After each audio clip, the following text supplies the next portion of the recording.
sure to generate some reaction on the Felgar and Maz Reddit page. It's the I Am James Stewart program, the Jimmy Stewart program. It's quite the experience. Featuring Matt McCarthy. Jimmy, how you doing today? What a delightful surprise. I'm fabulous. How are you, Matt? I'm doing awesome. This is great. Got a text this morning say last minute substitute. Jimmy's in. I said, let's go. Availability. I am available for you and only you, Matt McCarthy. I'm honored. I'm touched. As you should be. What else were you going to do today besides work with me? Oh, I have plenty of things I could have done today, but, once Matt McCarthy needs somebody, I'm here for you, Matt McCarthy. Call to the bullpen. Glad you're here. We're here until 3 o'clock. I'm now a finesse right-hander. I at one time was a power right-hander. So, I've learned how to become a pitcher rather than a thrower. So we're here for that. Always important. Crafty guy. You can still occasionally dial it up. You'll have one of those days. But I'm more of a location pitcher nowadays. Well, right. But, you can still have one of those days where you turn back the clock a little bit. Exactly. And I can get up to 55 or 60. Yeah, of course. Now I'm more at like 43, 44 miles per hour. I just hope today's one of those days. It's like Roger Clemens in the twilight of his career striking out 20 in 1996. It's not 1986 anymore. It's 1996. Yep. And then, of course, he got on the juice and won like 4 more Cy Youngs after that. And so we have roided up Stu, and he's ready to go today. I am so juiced up. I have my green tea. I have my peppermint hot chocolate. I had my entire order. Love it. I'm ready to go. That makes one of us. You're going to be carrying me for the next 4 hours. I will do my best to, Matt, but you're talented enough you can carry yourself. Well, you have something you wanted to start the program with today. We will get to the Red Sox later on. The winter meetings begin. We'll get to the Bruins coming off their win. Kevin Majori is going to join us later on in the program. Another good night for Morgan Geekie, right? Oh, yeah. We'll have to get Majori's thoughts on that. His favorite player, Morgan Geekie. Yep. Celtics later on today. And I today. think Morgan Geekie's favorite talent at the Sports Hub. I would agree, because he encouraged him to continue doing his job. Exactly, which is what we all should. We should all want encouragement from Bruins players and other athletes around the market, is for them to tell us to keep doing our jobs. Because you know what, Matt? We do our jobs pretty bleeping well. I'd say so. Yeah. Some of us, at least. The majority of us. You too. Thank you. You're really good at your job. Thank you, Stu. I mean, you're so good at your job that the Red Sox can't afford to pay you properly. So there's that. I don't know if it's the Red Sox. Oh, I'm coming out throwing heat today, brother. Good. So you've got something for me. Yes, I do. I have a prepared statement, Matt. Uh-oh. I have a prepared statement. I just want to say I was wrong. I thought the Patriots were sluggish coming out of camp. I thought the roster stunk. I didn't believe in Mike Vrabel as head coach. I didn't believe in Josh McDaniels as OC. I didn't believe in the Patriots. I had them at 5 wins. Matt McCarthy, people of Boston, I was wrong. I was terribly wrong. I was horribly embarrassing wrong about the Patriots. But, Matt, I'm here to tell you on Sunday, December 7th. It's a day that will live in infamy. It is 11:07. And it should be 20 seconds with the delay, so it's actually 11:07 right on the marker. Matt McCarthy, people of Boston, this is the year. The Patriots are going to win the Super Bowl this year. Book your flights, book your hotels, buy your Super Bowl tickets. They are going to San Francisco. They are going to win the Super Bowl. Period. Statement over. Signed, James J. Stewart, 44 years old. I don't know. Big of you. Steve. That's my statement. The Patriots are going to win the Super Bowl this year. Big of you. And you know what? I'm kind of starting to come around on the idea, too. It's taken me longer than most, just because I felt that the iron of the AFC was going to figure it out. They were going to turn it around. Buffalo was going to put it together. Kansas City was going to put it together. Baltimore was going to put it together. I'm not convinced that's going to happen now. And as a result, I think the Patriots are, who do you like better? You like the Patriots or you like Denver? Now, home field's going to matter significantly in that, and I do worry about the Patriots' ability to secure home field because they're going to be without Milton Williams against 2 teams that really want to run the ball in Buffalo and Baltimore. That being said, the Patriots are a better team than the Denver Broncos. They're better than the Colts. They're better than the Texans. They're better than any of the, I don't want to call it the new money in the AFC, but the teams who have emerged this year, the Patriots are the best of the pack. And the old guard, I don't think is coming around anymore. So, Stu, I'm kind of with you. I can't believe I'm saying this, but I'm kind of with you. So it didn't blow your way. It didn't like you're accepting of my.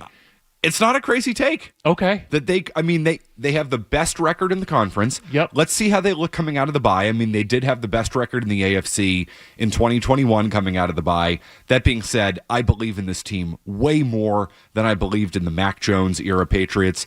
So no, I don't think that's a crazy statement. Okay, because I had some questions and I had some reasons and all this stuff, but like these are basic questions for you, Matt McCarthy, and for the people of Boston. Can the Patriots win the AFC East? Yes. Can the Patriots be the number 1 seed? Yes. Can the Patriots win the AFC? Yes. Can the Patriots win the Super Bowl? If you're in the Super Bowl, you've got a chance to win it. So yes, I mean, I still think that the better competition is in the NFC. So I would not predict them to do it, but can they? Yes. I mean, you make it to that game, anything can happen. Right, exactly. Yeah. And I think this is their year because when I look at the Patriots' remaining schedule, right, it's hosting Buffalo on the 14th, at Baltimore the 21st. We think they're going to win one out of 2 of those games. They're probably not going to sweep those 2 games, right? I would be surprised if they swept both without Williams. And then at the Jets, that's a win. Yep. Hosting Miami, it's the last game of the season. You're not sure. Miami's playing better football right now. They are, but that game might not matter as far as the standings go. Yep. So I can't say, yep, they're definitely going to beat Miami because it could be a meaningless game. And you have a situation where Joe Milton is playing quarterback for a team, and right. It's a pride game for both teams. Week 18, and is Miami going to want to come up here and play in the cold? And McDaniel's getting fired. We know that. So does the quit factor return for Miami? That being said, how many times have I seen the Patriots in the final week of the season against Miami screw something up? I've seen it twice in the last decade. I think this is a different scenario, a different team. It's certainly a different Dolphins team. The game is here, not there. That's a factor. That game doesn't feel as automatic as it felt 5 weeks ago, but I still think they win that game. I mean, if they need to win that game, they win that game. That's my gut feeling. So probably they're 3-1 to end the season, which gets them the bye week. That gets them playing. Yep. January 15, 16, 17, 18, whatever that ends up being. So now you're almost to the Super Bowl.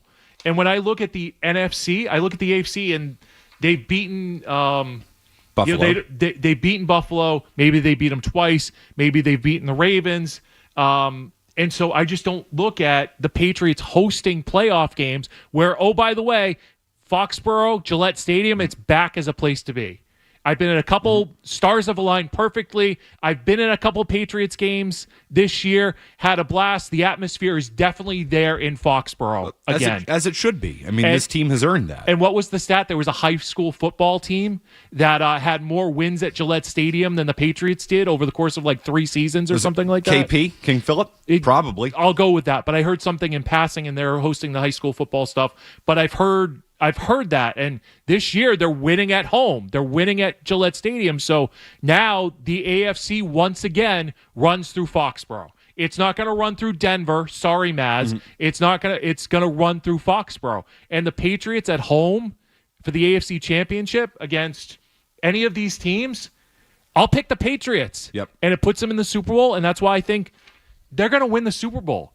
And I can go through the NFC stuff, but I think they're right there. I think this is the year. Matt McCarthy, this is the year. The road is very 2019 Bruins-esque.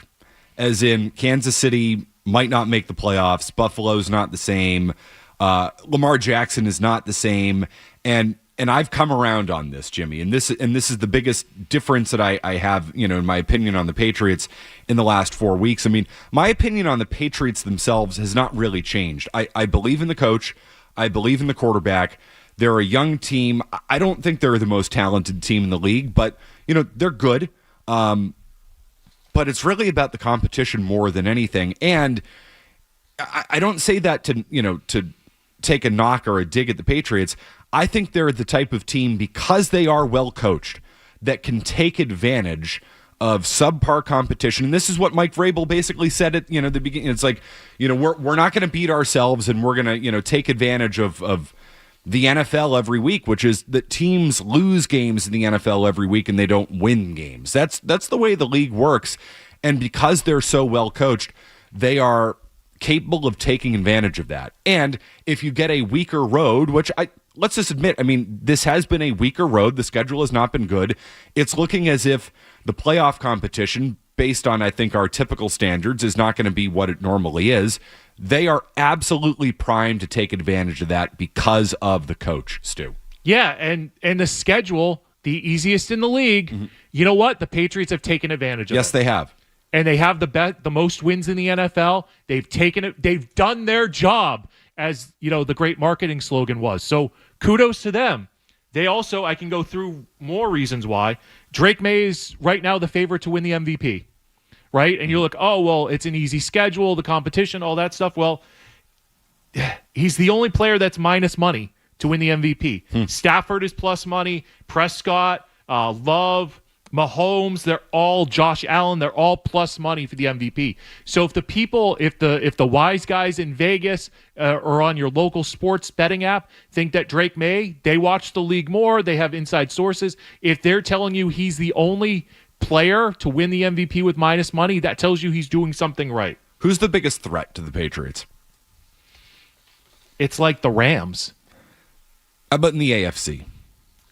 Mahomes and the Chiefs, but they're not in the playoffs. I know. Right? Like that's how I would look at it. Is the Broncos don't scare me because they'd have to come here.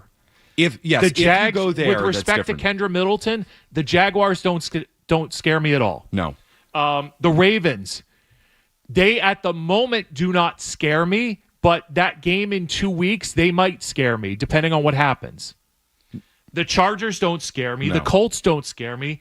The Bills don't scare me. And that's pending them coming to Foxborough. But the Bills are bad on the road, right? So if the Bills have to come to Gillette 2 more times, I don't love them in a third game because those third games, I heard Barth say this on the Sunday morning football show. I generally don't love playing a team 3 times, but the Bills coming here, having to come to Foxborough 2 more times, I don't love their chances because of how bad they've played on the road. And then you've got the Texans. They don't scare me. No, although really there is good a defense. There is a defensive stat where they're number 1 in, and I was going to get to that, but it's what is it called? Hang on, notes. DVOA. Nope. Don't care about that one. That one's too hard to understand. There's a stat called percentage of scores ending in an offensive score. Essentially like the percentage that teams' defenses actually give up points. Texans are number 1 at 26%. It's really good. The Seahawks are 2 at 28%. The Rams are 3 at 32.2%. My New England Patriots, Matt McCarthy, my Super Bowl champion New England Patriots are 4th at 32.3%. Man, so this defense, this Patriots defense is really good, and they do not give up points to the other team's offense. I want to get into that on the other side because I think we're gonna learn something about the Patriots defense that we have not learned over the course of these next 2 games. We'll get into that. Jimmy Stewart's here, 617-779-0985. And the Patriots are going to the Super Bowl, baby. He's in on the Pats. Line them up, bitches. Let's get our team to San Francisco. How can't you be in on the Pats at this point? We'll continue. It's Matt McCarthy and Jimmy Stewart hanging out. I was wrong. Boston's home.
Boston sports. We're fans just like you. 98.5 The Sports Hub. The team that you've seen consistency from is in the AFC, and they play at Gillette Stadium. That's the one team you've seen consistency from. Now, if you want to tell me about the schedule, don't have a problem with that. If you want to tell me about their young and the quarterback has not been in the playoffs, I'm cool with that. Mike Vrabel and this staff, with what I saw Monday night, has a team that can absolutely win the Super Bowl. Let me push back and ask you something. Yep. They have a bye week, which is perfectly timed for them. That's awesome. They play Buffalo coming out of that bye at home in a game that you'd think, hey, if you're really the best team, that is a shirt and hat game. You are AFC East champions if you're in that. Absolutely. And you think they can beat Josh Allen again? 100%. I 100% think they can beat Josh Allen again.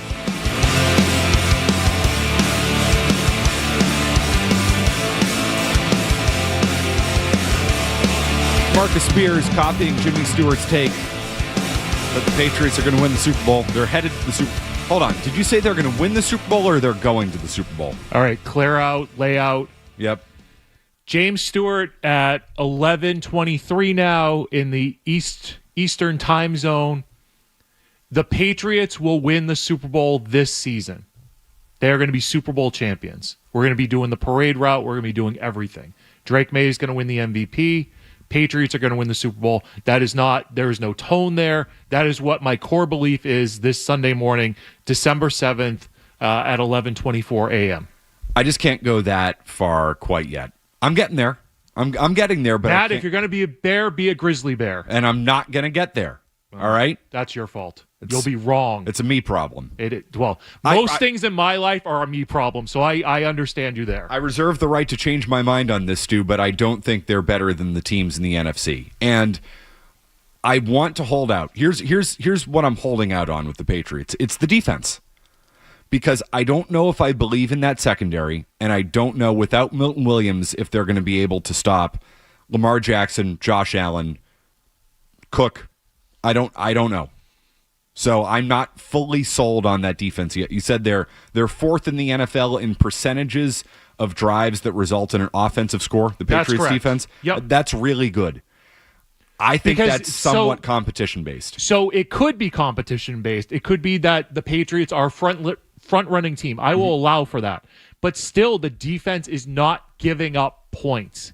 And I think that's a big deal, whatever the personnel grouping is. They're still not giving up points. That's defensive scheme. Whoever I give credit to on that, they're keeping teams out of the end zone. And that's important. And I think that's important as you move forward here with the remaining schedule, is that keeps happening. Again, the Baltimore game and the Bills game will tell us a lot more about that. But what we have right now is the Patriots kept the Buffalo Bills to 20 points earlier in the season. Josh Allen, MVP candidate, right? Sure. Always kept them is. to 20 points. So I can go with that. And those were all offensive points, right? If I remember correctly, yeah. So talk to me after Baltimore about this defense. Okay. Hopefully we have a show to do. Well, I very much hope so. That'll be Christmas week. I'll be here.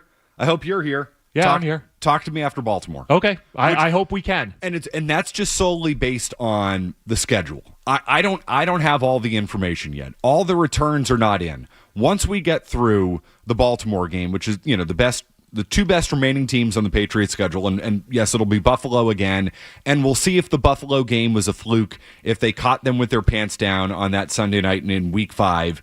I don't think it's a fluke. That's my gut going into it, but we'll find out. And I will say the two things about those games, or the one thing about those two games, is it's going to be the first time this year where the Patriots have played teams that are more desperate than them. And I know home field matters. The difference between the bye matters, Matt. The bye matters. The difference between playing in Foxborough or playing in Denver, to me, is massive, especially with Drake May. He's never played at altitude before. Weird things happen in Denver. Denver's a place I never want to go to, even though I don't believe in the Broncos, but I believe in Denver. I believe in 5280. I do believe in that. So the difference between playing here and playing there is massive. So, but it's still more important to Buffalo. They're the 7 seed right now. It's still more important to Baltimore. Those teams are fighting for their playoff lives in years where they probably have more at stake than the Patriots. If the Patriots get knocked out in the AFC Championship game, what are we going to rightfully say the next day? Good season. If Buffalo or Baltimore... So I wouldn't say that. I will. And this isn't me setting it up being like, oh, they should win. This is as the season has progressed, our expectations should change as well and adjust to what we're seeing in real time. Mm-hmm. Like, I'm big believer, talk show to do today, but your opinions as the talk show goes from Monday to Tuesday to Wednesday to Thursday can all adjust. We're no longer like, we can have a core consistency in like what our core beliefs are for X, Y, and Z. But my opinion today is the Patriots are going to win the Super Bowl. After the Ravens game, after the Buffalo game, I might be like, AFC Championship game, they get there, they host. If it's the Ravens or the Bills, then maybe their successful season is they just got to the AFC Championship game, and that's okay. But tell me who the opponent is, and I'll try and predict the future here. I know that people are scared to make predictions. They can't predict the future. And I'll tell you, with 98.5% accuracy, I can predict the future. And I'll tell you that Denver will come here for the AFC Championship game. The Patriots will beat Denver. If they lose to Denver, then I will say that the Patriots hosting an AFC Championship game, they should have won that game, and the season is now a failure. So it's a step in the right direction. There's a difference between a disappointing ending and a successful season. Right, and I just said that if they lose to Denver while hosting the AFC Championship game, that's a failed season. So, I mean, I would argue that, like, this past Red Sox season, was the ending bad? Was the ending disappointing? They should have beaten the Yankees. They That's should a have failure. beaten the Yankees. Yes, individually, that is a disappointment. They got Cam Schiflered. That is a failure. They got their Schifler pushed in the moment. I said shift, not the other one. I know. Keep your finger on the button close. there. I'm George. Wired up. I know. I got 12 hours of sleep, Matt. I'm hyped. The season itself, if you could send a few of those hours my way, that would be great. The season itself was not a failure, though. Melatonin's a wonderful drug. That's how I would feel about the Patriots. Throw some magnesium in there too. That'll be a real cocktail. You wouldn't have woken up to the text. McCarthy needs help. Come in and fill in today. You would have been knocked out, my friend. I'm here for it. Little melatonin, little magnesium, couple shots. There you go. That's a real cocktail of sleep. No, I have a hard time arguing at this point that if the Patriots don't make the Super Bowl, the season's a failure. They've taken so many steps in the right direction. Now, they may lose to a team that I think they shouldn't lose to, but that does not mean the season itself is a failure. The season itself is already a success because Drake May is the quarterback, and we know that. And, a lot of us may have felt that way coming into the year, but you couldn't have definitively proven that. You couldn't have definitively known that coming off of a rookie year where he showed a lot of promise, but also showed that, he missed time because he kept getting hit. He kept turning the ball over. I mean, there were questions about Drake May coming into this year. He has answered all of those questions. You have the coach, you have the quarterback. The season is a success for that reason alone. They may have a disappointing end. They may let you down in the playoffs. That's all possibility, but that does not mean that the season will be a failure. If they get knocked off in the first round, a team coming in here to Foxborough after the bye, if Buffalo comes in here and knocks you off, you're going to call that season a failure? I can't. I can. Here's why, Matt. I'm just saying you're wrong. I think that the Patriots would tell you that they are in year one of the 5-year Mike Vrabel program, right? Mm-hmm. So no matter how this season ends, they have taken a giant step forward in year one of the Mike Vrabel program. That doesn't mean that this season, if they lose against in a bad circumstance, can't be deemed a failure. Both things can be true. You can be happy that you've taken a step forward with the Mike Vrabel program, but you can also look and say, they missed an opportunity. Easy schedule. Quarterback wins the MVP. Mm-hmm. Defense is a top 4 defense in the league. The offensive line, you can just kind of plug and play around and still be like, they failed. They should have made the Super Bowl. They should have won the Super Bowl. I think that both things can be true. I just don't. In the end, this season is a success. I already feel that way, that the season is a success no matter what happens in the playoffs. Because also, Matt, you have to look at what's in front of you for this season. And this is a golden opportunity for the Patriots to win the championship because the AFC is down. You had an easy schedule. You might end up like the Commanders in year 2 of the Mike Vrabel program. I don't And think that they're would be that. a fear. Oh, I don't think they're that. The coach is too good and the quarterback's too good.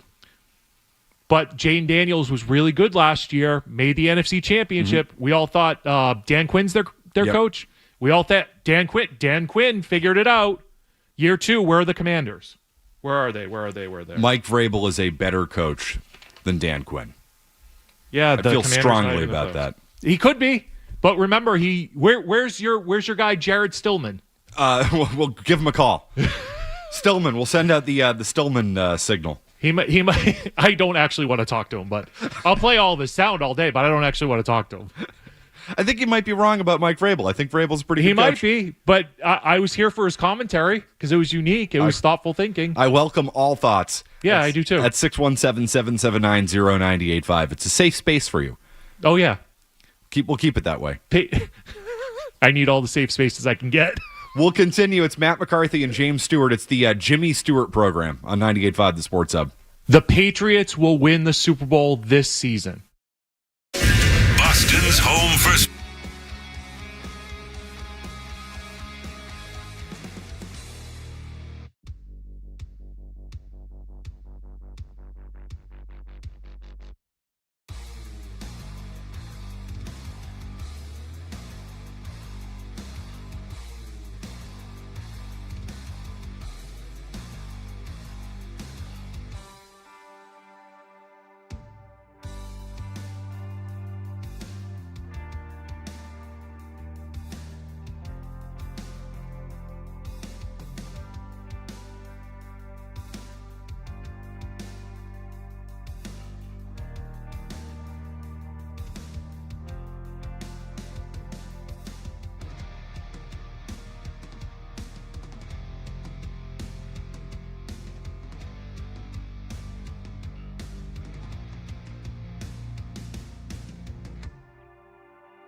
Celtics, the Patriots, the Sox, the Revs, and you.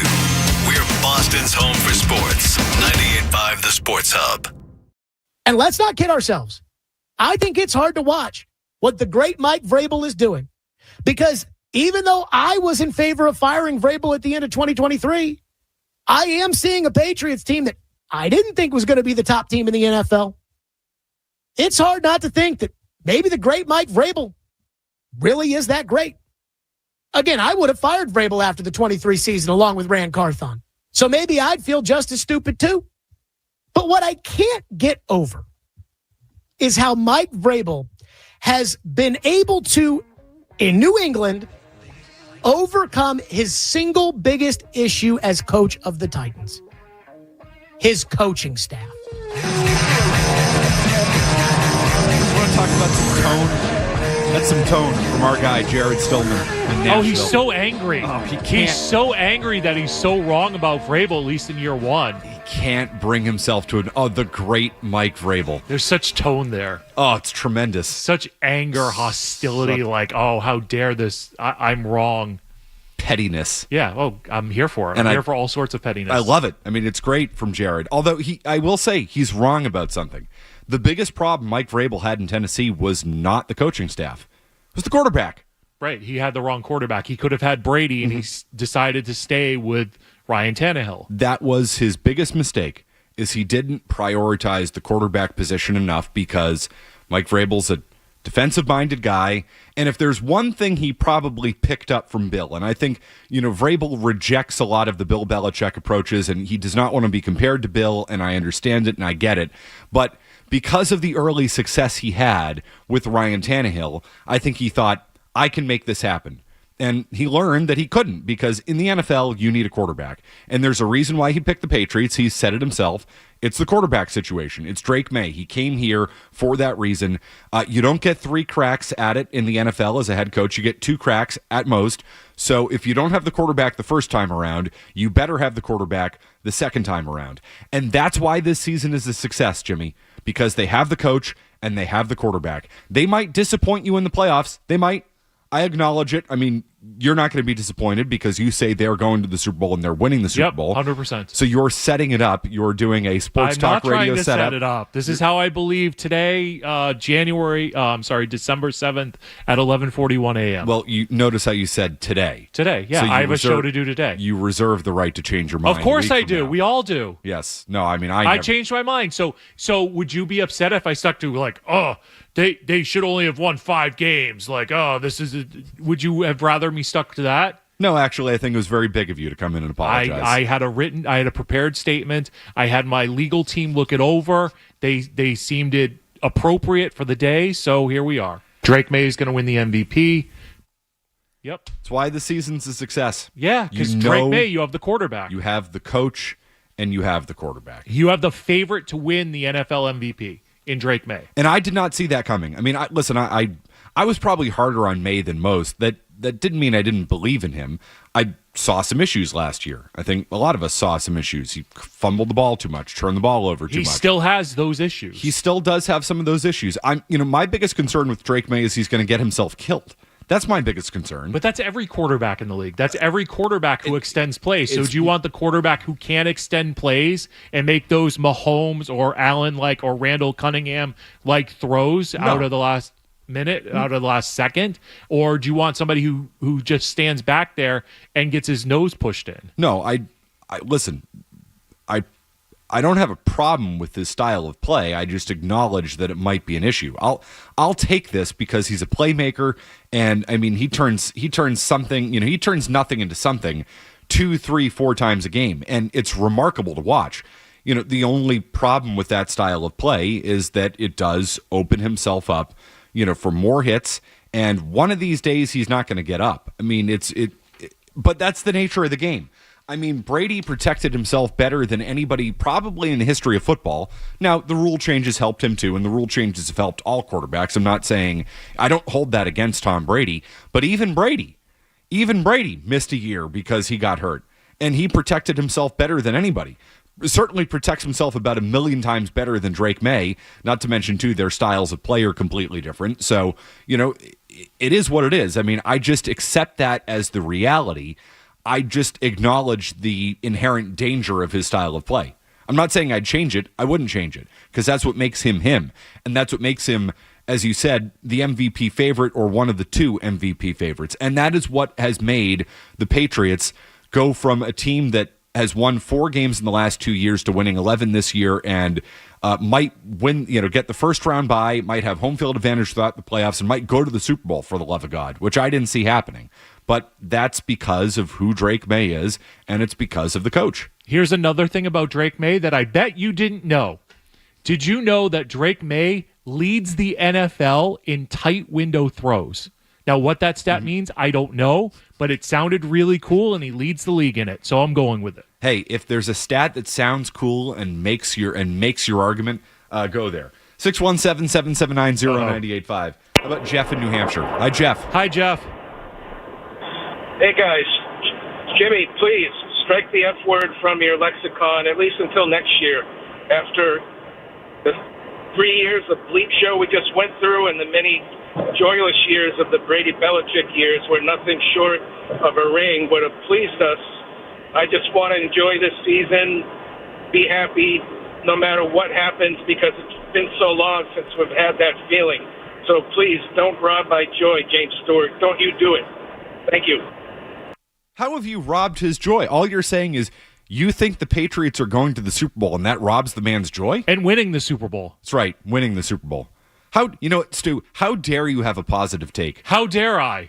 You've ruined that man's day with your positive take? Huh? What? I did not have that on my bingo card. Didn't. Like the call screener, the subject line was Jeff in New Hampshire, grievance with Jay Stu. Here for it. Yell at me all you want. Enough people in my life do. So yell at me more. Happy to take the beating. You want to yell at me for my sports take. You want to be mad at me for whatever it is. Fine, no problem. I can handle it. But I'm saying that the Patriots are gonna win the Super Bowl. Too much toxic positivity for my liking. Like, I don't get that one. Well, I mean, he said that he's enjoying this year. Same. Yes. But you coming in saying you're enjoying the year so much that you think they're winning the Super Bowl, that has now ruined his day. Ruined it. Absolutely ruined it. You think he's a member of the Felgar and Maz Reddit page? Do you think he voted against you? Oh, I hope in he the did. Felgar and Maz census. Can we go? We'll continue the Patriots discussion. Can we go through the Felgar and Maz census? Oh, I would love to. I know you guys are going to address it this week, but we're here today, as you would say on your program. Yeah.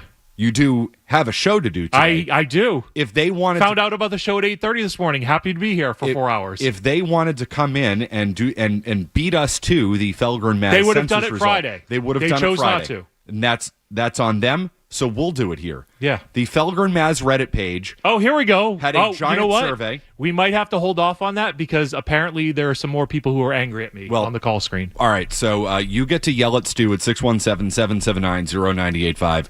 We'll read all the people who yelled at Stu on the internet. Yep. Let me set this up. Okay, go for it. If you want to yell at James Stewart, 98.5 The Sports Hub, you can either tweet him at I am James Stewart, or better yet, for the purpose of this talk show, 617-779-0985. Yell at Jay Stu for his toxic positivity. Let's do that next here on the Sports Hub. Boom. So maybe I'd feel just as stupid too. Boston's home for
98.5 The Sports Hub. Stewart I program. thought I was more of an experience in the program. Well, it's. I mean, it's I am something quite like the that. experience. No, it's an experience. I'm a very all right. unique experience, just in general. Yeah, nobody I can like disagree the with that. experience. Yeah. I'm not going to disagree with it one bit. I mean, some people out I'm there a mixed bag. Let's put it that way. Well, some people out there might not be a fan of you, but and that's fine. Like I'm here for the hate. Anthony and Natick, I think he's a fan of you. Hi, Anthony. I'm on board with the Jimmy Stewart experience. Yeah. Konnichiwa. What's Hey, up, I'll Anthony? tell you what, what's up, Jimmy, man? Hey, I'll tell you, long time listener and caller of the show. I'm going to tell you what's happened. Uh-oh.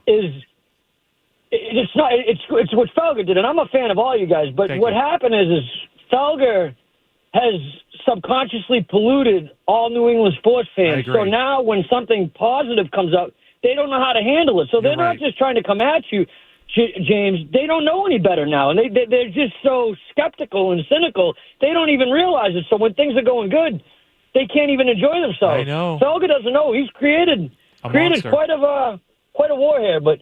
No, he knows what he's creating. Oh no, he knows. He's very He knows. aware of it.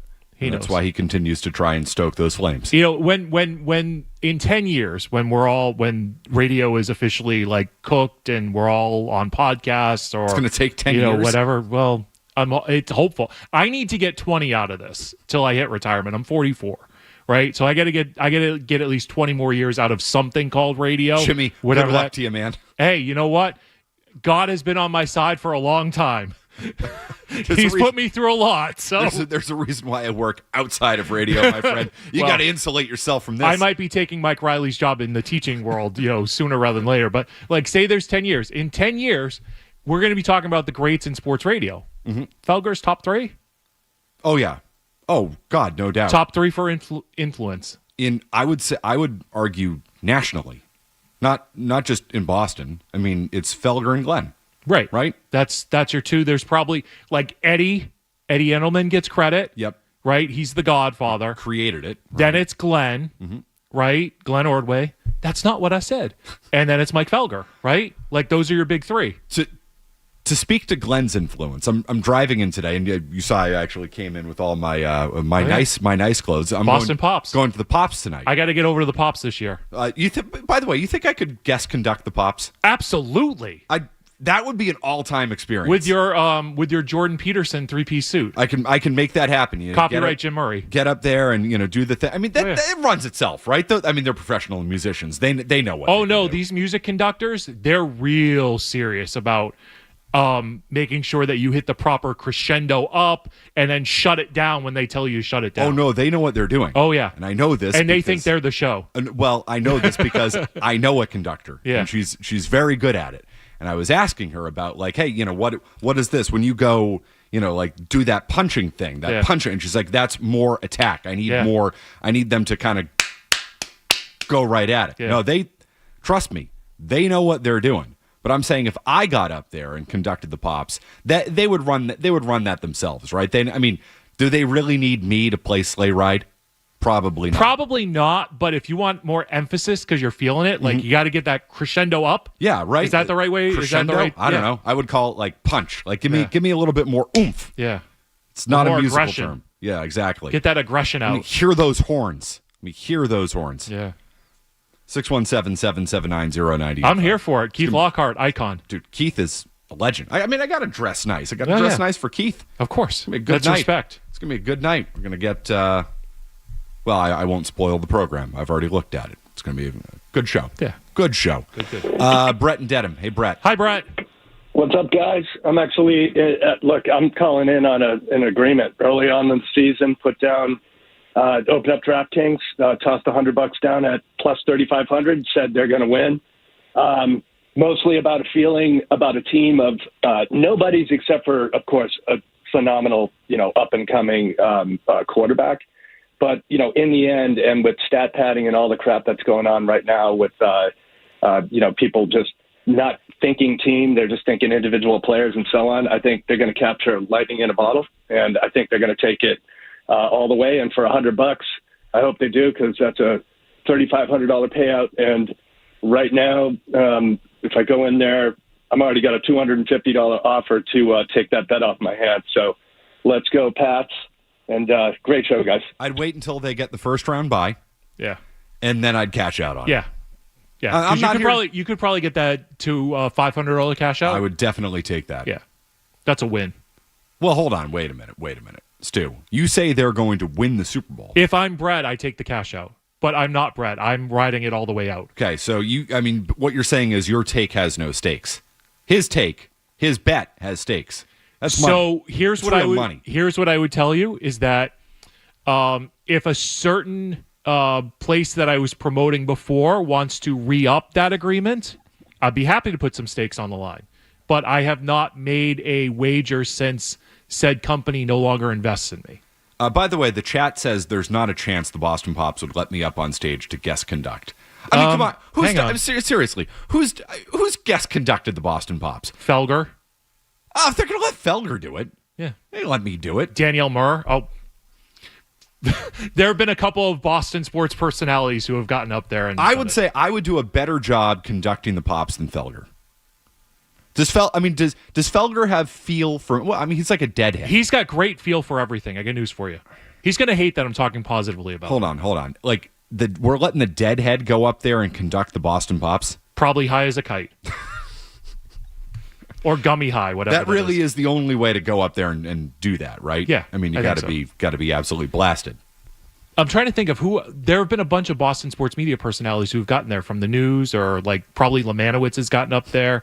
I mean, I'm not Lemanowitz. I mean, Lemanowitz is a legend. And he also has the waving of the baton for the green screen. And all yeah, no, I mean, the weather guys should be the best at this. Perfect, right? I mean, they're used to that. And I mean, when the orchestra's done playing, you kind of like do the, I don't know, I would call it like the Olay type of thing. You wave to the orchestra. You know who would be? I bet Fred and Hardy would be great at it.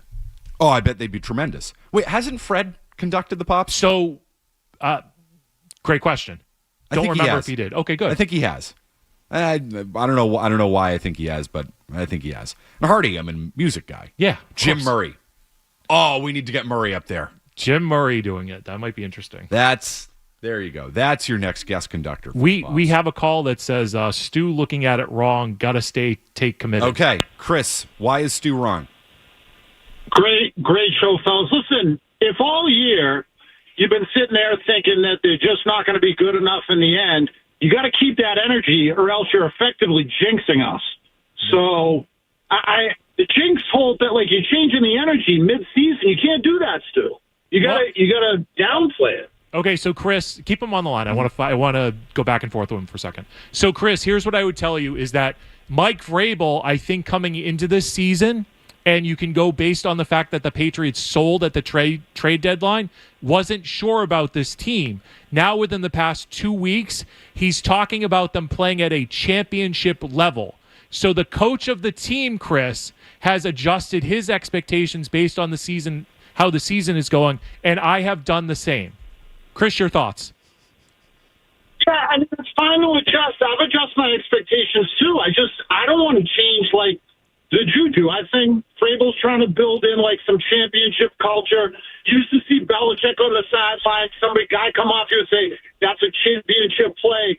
So I like what he's doing. Listen, I love everything that's going on. I'm petrified, okay? I don't want to change anything. I'm going to stay exactly the same. Chris, why are you scared? Why is he scared? Like, if this was 0-1, right? Mm-hmm. And the Rams are coming back on the Patriots at the Super Bowl, right? And you're scared that the Patriots are going to blow it. Oh, I was terrified. That's Boston culture. The Red Sox leading a series is Boston culture, leading a game, and then it happens, and they lose.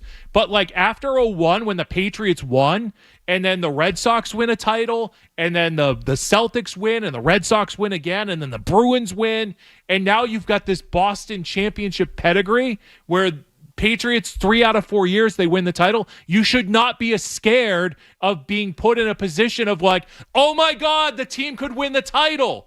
It's all what I grew up with, Stu. And yeah.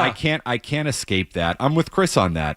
Oh man, that Willie McGinnis holding was like the most devastating Jeff call. Reardon giving it up to Roberto Kelly in 91 when the Red Sox are half game out of the AL East. It's a moment that will haunt me forever. I could almost do the play-by-play of Sean McDonough verbatim. It's your villain origin story. 100%. 617-779-0985. See you on the line. We'll continue with you. More yelling at me, please.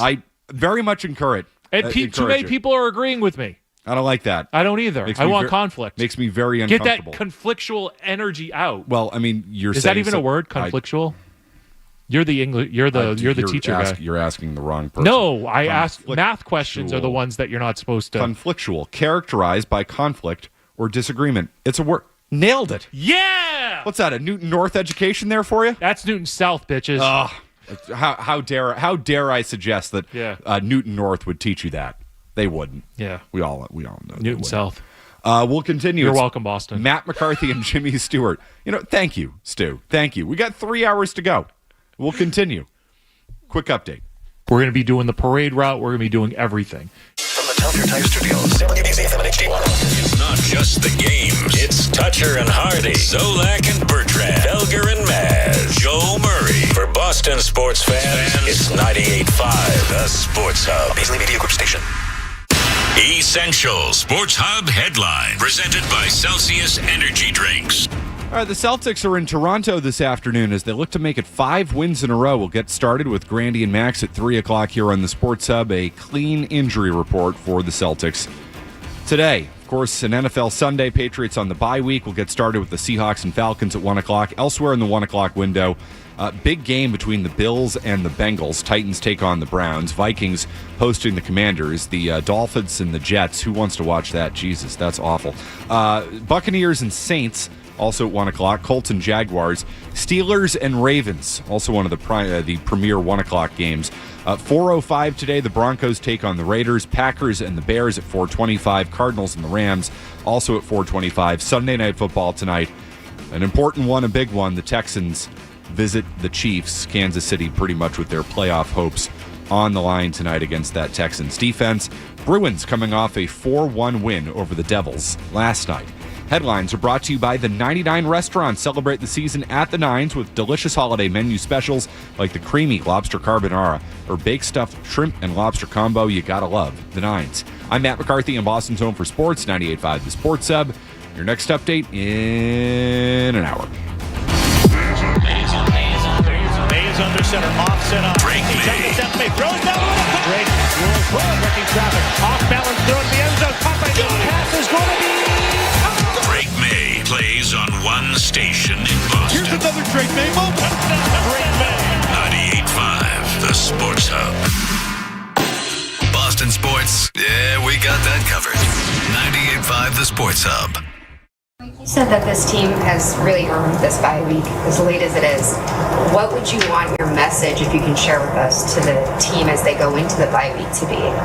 Well, we're not done. We're not satisfied. I think champions are never satisfied. I think you can appreciate where you are, but at the same time, never be satisfied or complacent. And the fine line between rest and recovery and, just being sedentary. So there's a fine line of what we have to do to be able to come back here, understand that just because you have a bye, that doesn't mean you're guaranteed some victory the next week in this league.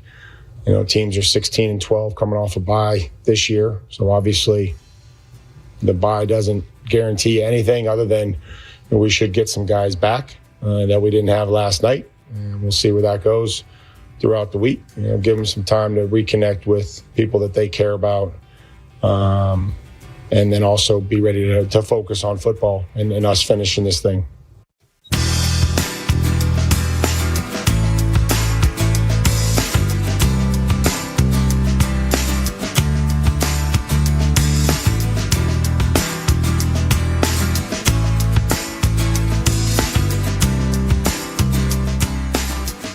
Matt McCarthy, Jimmy Stewart. It's the Jimmy Stewart Experience till 3 o'clock. 617-779-0985.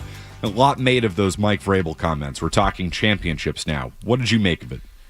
The fact that the message, I think, has changed into the Patriots are having such a good season right now that Vrabel is referencing, at least publicly, championship plays, championship pedigree, championship moments. Just the fact that he's used that word twice within the last week, I think that's a big deal.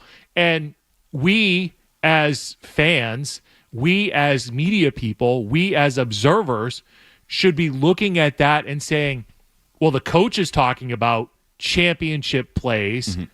We should be thinking championship. And I think that's where the year one of the Mike Vrabel program in season, in real time, has adjusted. And it's the things that I led off the show with, where the schedule has been easy. Guilty. Yes.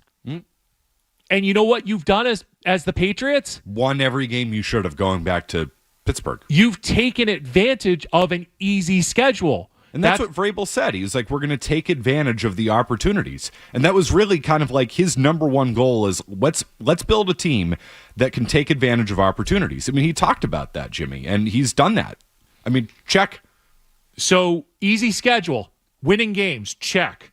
Drake May, massive jump from year one to year two. If that's coaching, if that's understanding the league, all of it. MVP, he's the favorite to win the MVP. He's the only player in the NFL right now who has minus money on sports books to win the MVP. Everybody else is plus money. That's Stafford, that's Mahomes, that's Prescott, that's Love, that's Allen, that's all of them.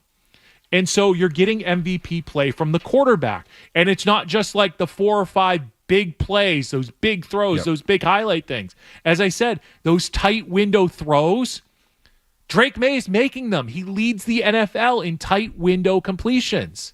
That's a big deal. When you've got 3 guys around one player and Drake May's plugging it right in there where only one person can get it and it's the receiver. Tom Brady used to do those things. And no, I'm not comparing Drake May to Tom Brady, but you see those winning championship plays, throwing the ball to where only the receiver can get it. That's something that the great quarterbacks do. Right. And right now, today, on December 7th, 2025, Drake May is making MVP-like throws and completions. Let's not even bring Brady's name into it. Matt Stafford does that type of thing. You know, a player who is also in the MVP discussion has won a Super Bowl. Like, that's what Drake May has become. He has become the type of quarterback who can win MVPs, the type of quarterback who can contend for Super Bowls because he's a top 5 quarterback in the league. He very well might be at this point. I mean, if he's going to win the MVP, he certainly is. Yep. So, success. The coach has the program on track. Mike Vrabel came in here with messaging, consistency, and the players are on the record saying after week 2, after the Miami game, or whatever week that was, I think it was week 2. Yep. After the Miami game, they all bought in. They all had buy-in to the program. And if you are a player, a talent, and you believe in your manager's messaging, you believe in your head coach's messaging, you're going to want to play harder for them. And we kind of joked about it on Felgar and Maz about Mike Vrabel coming out when players are hurt and holding their hands, just being there for them, not just standing there like straight up back being like, oh, I got to deal with this injury now. Yeah. Like Vrabel's down there using the power that he has to heal these players or help console them because there's a high level of trust between the coach and the players, and there's a level of care, and Vrabel has talked about it. So if you want to run through a wall for your coach because he's there and he cares and he's taking your input and you're believing and you're winning with it, it makes the whole program better. No, Vrabel's changed everything. There's no doubt about it. As opposed to whatever was wrong with the Gerard Mayo year. Yeah, I mean, Mayo wasn't ready for it. He wasn't ready for it. I think there were some other things going on, but they're not. I don't have enough provable evidence to know why exactly he got moved on. Is that going to be in your book? I mean, if I can get it, but, we'll see. I think this is the right time for Vrabel to change the messaging, though. It's the bye week. You have probably your 2 toughest tests of the season coming up. A desperate Buffalo team, a desperate Baltimore team. You're going to be without Milton Williams. You're going to be without Will Campbell. So you're going to have issues in the trenches. And you have stakes, too. Getting the first overall seed is a stake for this team. It's not a stake that I think anybody in that locker room thought they were going to be competing for. So how do you ramp up the messaging? How do you, and this is where the timing of the bye week helps for them. Going into those 2 big games, it's like, all right, Now we're going to change the messaging here. Now we're going to focus on championship level play. We have the building blocks. We've worked on that. Now let's see if you can ramp up to that level of intensity, to that level of competition. Because there is a difference between going out there and winning games on a weekly basis against a bunch of teams who don't have a lot of stakes, who aren't competing for titles, who don't have, and let's be totally honest, Buffalo and Baltimore are, teams that have underachieved and have to prove something. There are real legitimate stakes, and if they don't, then there are going to be changes made and things might get blown up and you name it, right? I mean, they could be two teams that are trending downwards at this point. So the Patriots are going to face two teams that are more desperate than them. How do you match that level of desperation? How do you match those level of stakes? Because those games, even though the Patriots have a lot to play for, those games are still more important for Baltimore and Buffalo than they are for the Patriots. And how do you match that? I think Vrabel's commentary and his tone and his messaging, I think that's the reason he's going to that in the bag now, and he should be going to that in the bag. I absolutely agree. And just for your point about the offensive line, like PFF grading, which is something that we use, I think a lot of people use at this point, like the game against the Giants, Lowe, 2 hurries. Ben Brown, 1 hurry. Bradbury, clean on their grading. Owenu, 1 hurry. Morgan Moses, 1 hurry. Like that's what you're looking for from an offensive line. That's pretty steady comparatively. And I wouldn't have guessed that. I wouldn't have guessed that their offensive line would be this good. And a lot of that too is you have to contain Drake May from moving around, extending the pocket, making plays out of nowhere. But the line play has been important. It's been a valuable important. And that's where coaching matters. Yes, Doug Marrone. Doug Marrone is a real offensive line coach. Yep. And I think sometimes we overrate coaching. I think we definitely overrate play calling. We no doubt, I think with offensive coordinators, we make too big a deal out of who the coordinator is, the play call, the scheme, you name it. Offensive line coaching, I think has been proven here over the course of 30 years with Dante. Who takes a wrestler and turns him into a quality NFL. Yep, Stephen Neal. Takes a tuba player and puts him out there. Coaching matters on the offensive line, and they have a real one. I agree. The thing with Josh McDaniels is he an upgrade over who's the guy? Alex Van Pelt. Alex Van Pelt. Yeah. We think so. Not as big of an upgrade as I think a lot of people make it out to be, but yeah, he's an upgrade. I think Van Pelt put some fundamentals into Drake May. Agreed. And now Josh is working off of those fundamentals, but again, it's the quarterback. It's the quarterback understands what the job and the task is at hand. And so if you've got the number 3 pick in the draft, he's supposed to be good. He's supposed to be good. And I don't give them credit for drafting because I think if they had 2, they would have taken Jane Daniels. Yep. I think if they had 1, they would have taken Williams. This isn't a situation where I know Danny Ainge was going to draft Kevin Durant, not Greg Oden. Yep. And I know that for fact. But I don't think that they take Drake May 1 overall. No, they don't. But they were smart for not making the trade with the Giants, something that I thought they should have done. Trade from 3 to 6 and get an extra first-round pick for next year. Chad Ryland, sneaky hero. Sneaky hero. Sneaky. It might not. And even Jim be that Murray sneaky. has finally gotten over that, by the way, as he should. As big of him to come around on that. I agree. You mentioned McDaniel. I've got a question for you about McDaniels and the impact he's had on Drake May. We'll get to that at 617-779-0985. And any of your thoughts. We're going to talk football up until noon, up until 1, I should say. We've got the Red Sox coming up later on. Winter meetings start today. Celtics. I have so many Red Sox thoughts, Matt. I've told you many of them off the air. I can't wait to get them on the air. Can't wait to do that, but I do want to get into the McDaniels impact. We'll do that next. It's Matt McCarthy and Jimmy Stewart. The Jimmy Stewart program on 98.5 The Sports Hub. Boston's home for sports.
this town, sports happens 24/7.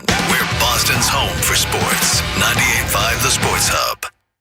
Don't ever get too far away from remembering that it's about them. It's not about the play. It's about the players. To me, at the end of the day, you got to call the things that give your guys the best chance to do what they do great. And as long as you do that, you'll usually have a chance to have success.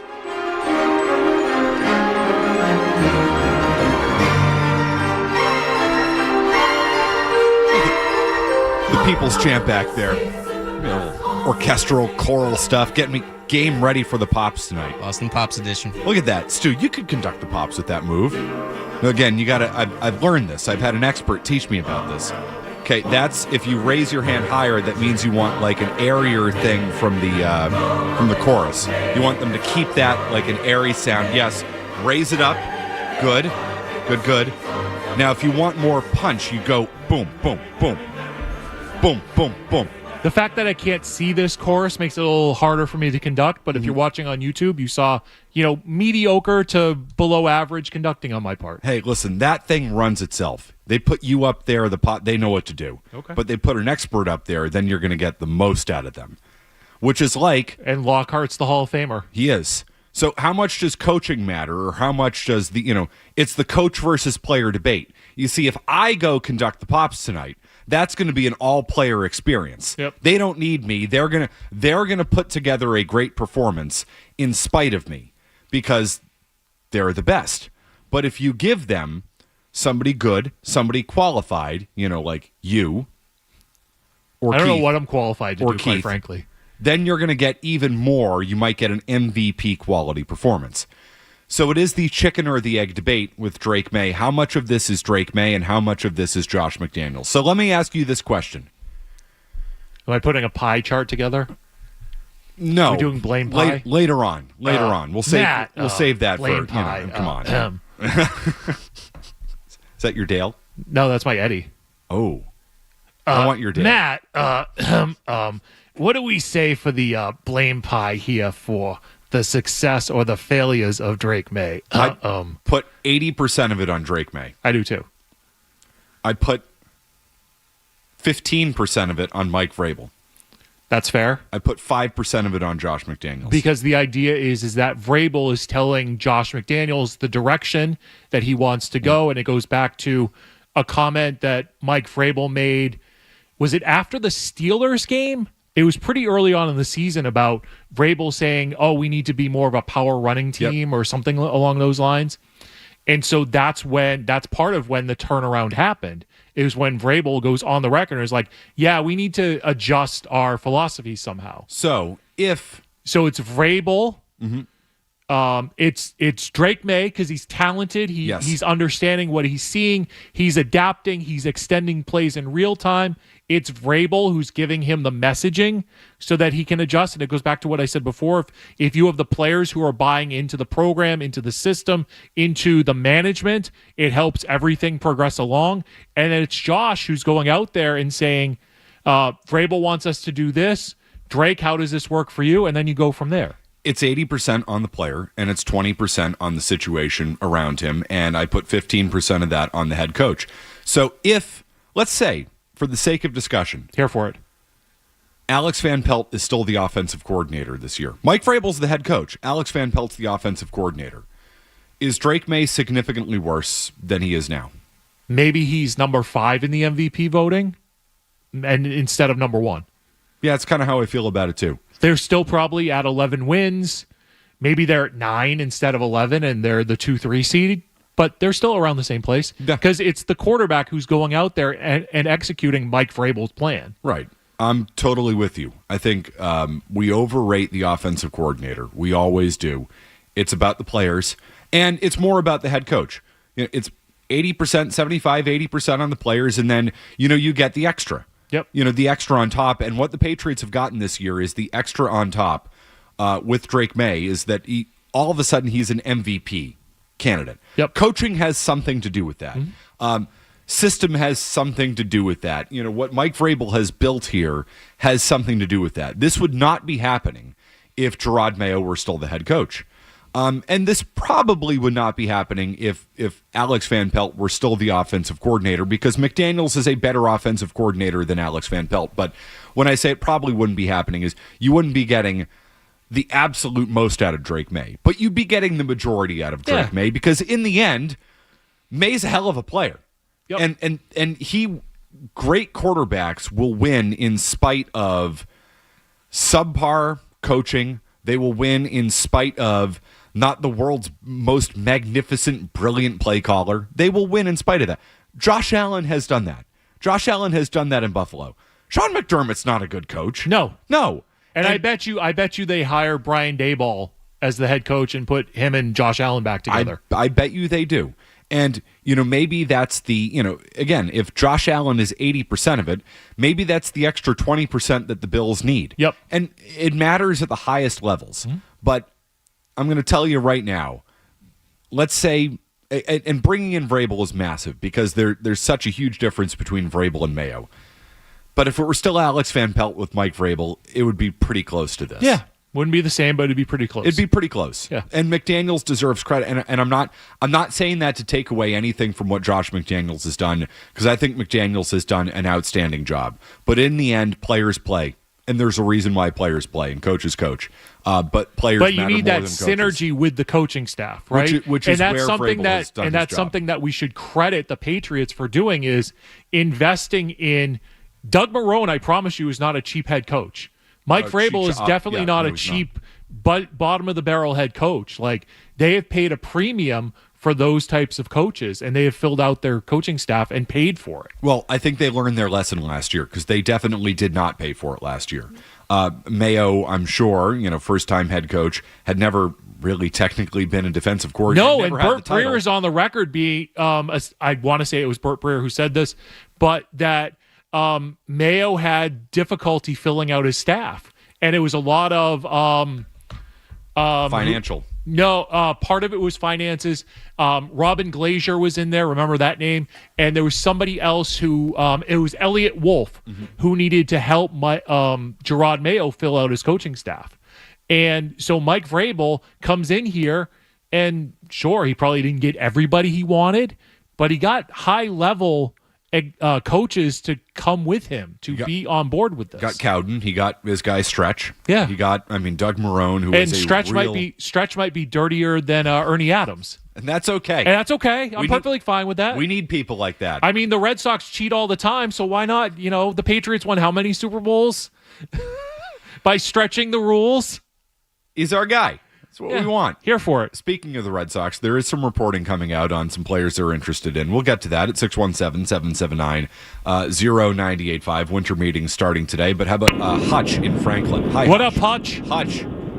Or Starsky. Hey, guys. Good afternoon. Great, you? Yeah, good. Just wanted to say, this whole season for the Pats has gotten way ahead of schedule, right? And it's exciting, and some people are booking their tickets out to San Francisco. But, I am. Good for you. Good. But I was thinking, I do not want to rush Will Campbell back.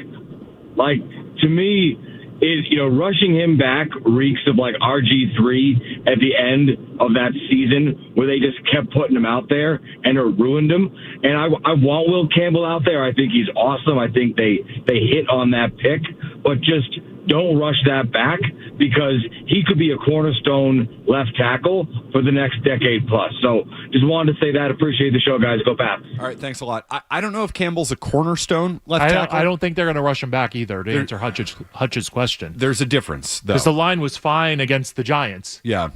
And theoretically, you're not going to need him the final 2 weeks of the season. Right. So just wait, and hopefully the next game that Will Campbell plays is January 15, 16, 17, 18, whatever that ends up being. The importance of the bye, I think, particularly in the trenches, is massive, because, Milton Williams coming off the high ankle. I don't want to see him until the playoffs. Give him an extra week.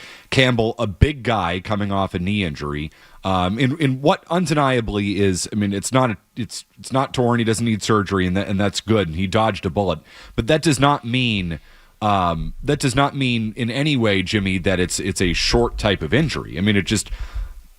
It just means that he's not going to miss a season, which is great. But that does not mean that he's fine, he'll be back shortly. No, not necessarily convinced about that. I mean, especially a big guy with the knee, left tackle, and just to the caller's You're point. 6'6", I'm 6'4". Our knees are very fragile. Well, I will always, Jimmy, always judge my physical experiences and apply them to professional athletes. I think that's the number one. I agree. Number one. And I want to hear about your injury out there, Boston. You tell me about your knee injury, 617. No, don't do that. No, please do. Jimmy has invited it. If you've had an MCL, a grade 3 MCL, we invite you to call in at 617-779-0985. Yeah, how's your rehab going? Yeah, and tell Jimmy all about it. He's very interested, and now we're gonna call his bluff on that. We're gonna see how interested he is. We'll continue. It's Matt McCarthy and Jimmy Stewart. They're going to be Super Bowl champions. Boston's home for sports. 98.5.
Boston Sports, we're fans just like you.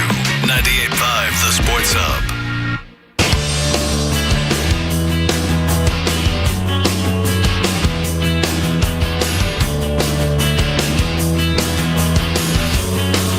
Matt McCarthy, Jimmy Stewart, you. 617-779-0985. How about Josh in the car? Hi, Josh. Hey, guys. How you doing? Great show today. I agree. I got 2 points. So, irrespective of how this season plays out, and I know there's different opinions, I think it's a grand slam home run, and I'm going to tell you why. They needed to crush this draft. They absolutely did that. I mean, if you look at what they did just on the offensive line between Wilson and Campbell, you've got your starting left tackle for the next decade. You've got a really, really good starting guard. And then you've got a starting safety now as well, too. So basically, if you look at what they've done, the core pieces that you need to have a winning football team, they've absolutely crushed that. And like I said, look, we're all expecting great things. I know Jimmy's doubling down on them winning the Super Bowl, but I just can't see, even if they lose in the first round, yeah, we'll all be disappointed. But moving forward, they have set the table for the next 7 to 10 years. And I go back 4 years ago when Belichick blew all this money on all these free agents, Jonnu Smith and all these other guys, and it didn't pan out. This year, you've got Milt Williams now, who is arguably a Pro Bowl defensive tackle. You've got Diggs, who has brought leadership to the locker room and is playing well.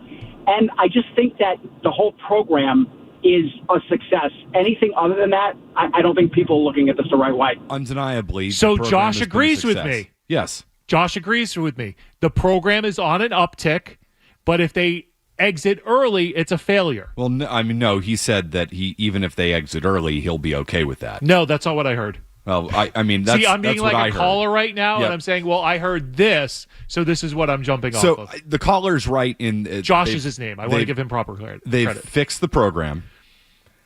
They are drafting better. I don't know. Wait, the draft is a home run? Campbell's out injured. The line was fine.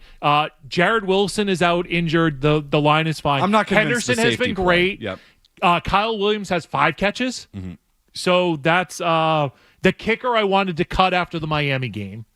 What else do we have here? The draft is way better. I don't know if they've found their safety. I'll be honest. I think their safety play kind of stinks, and I just don't think it's been exposed yet. And they sold off 2 of them this year. But the draft undeniably has been better.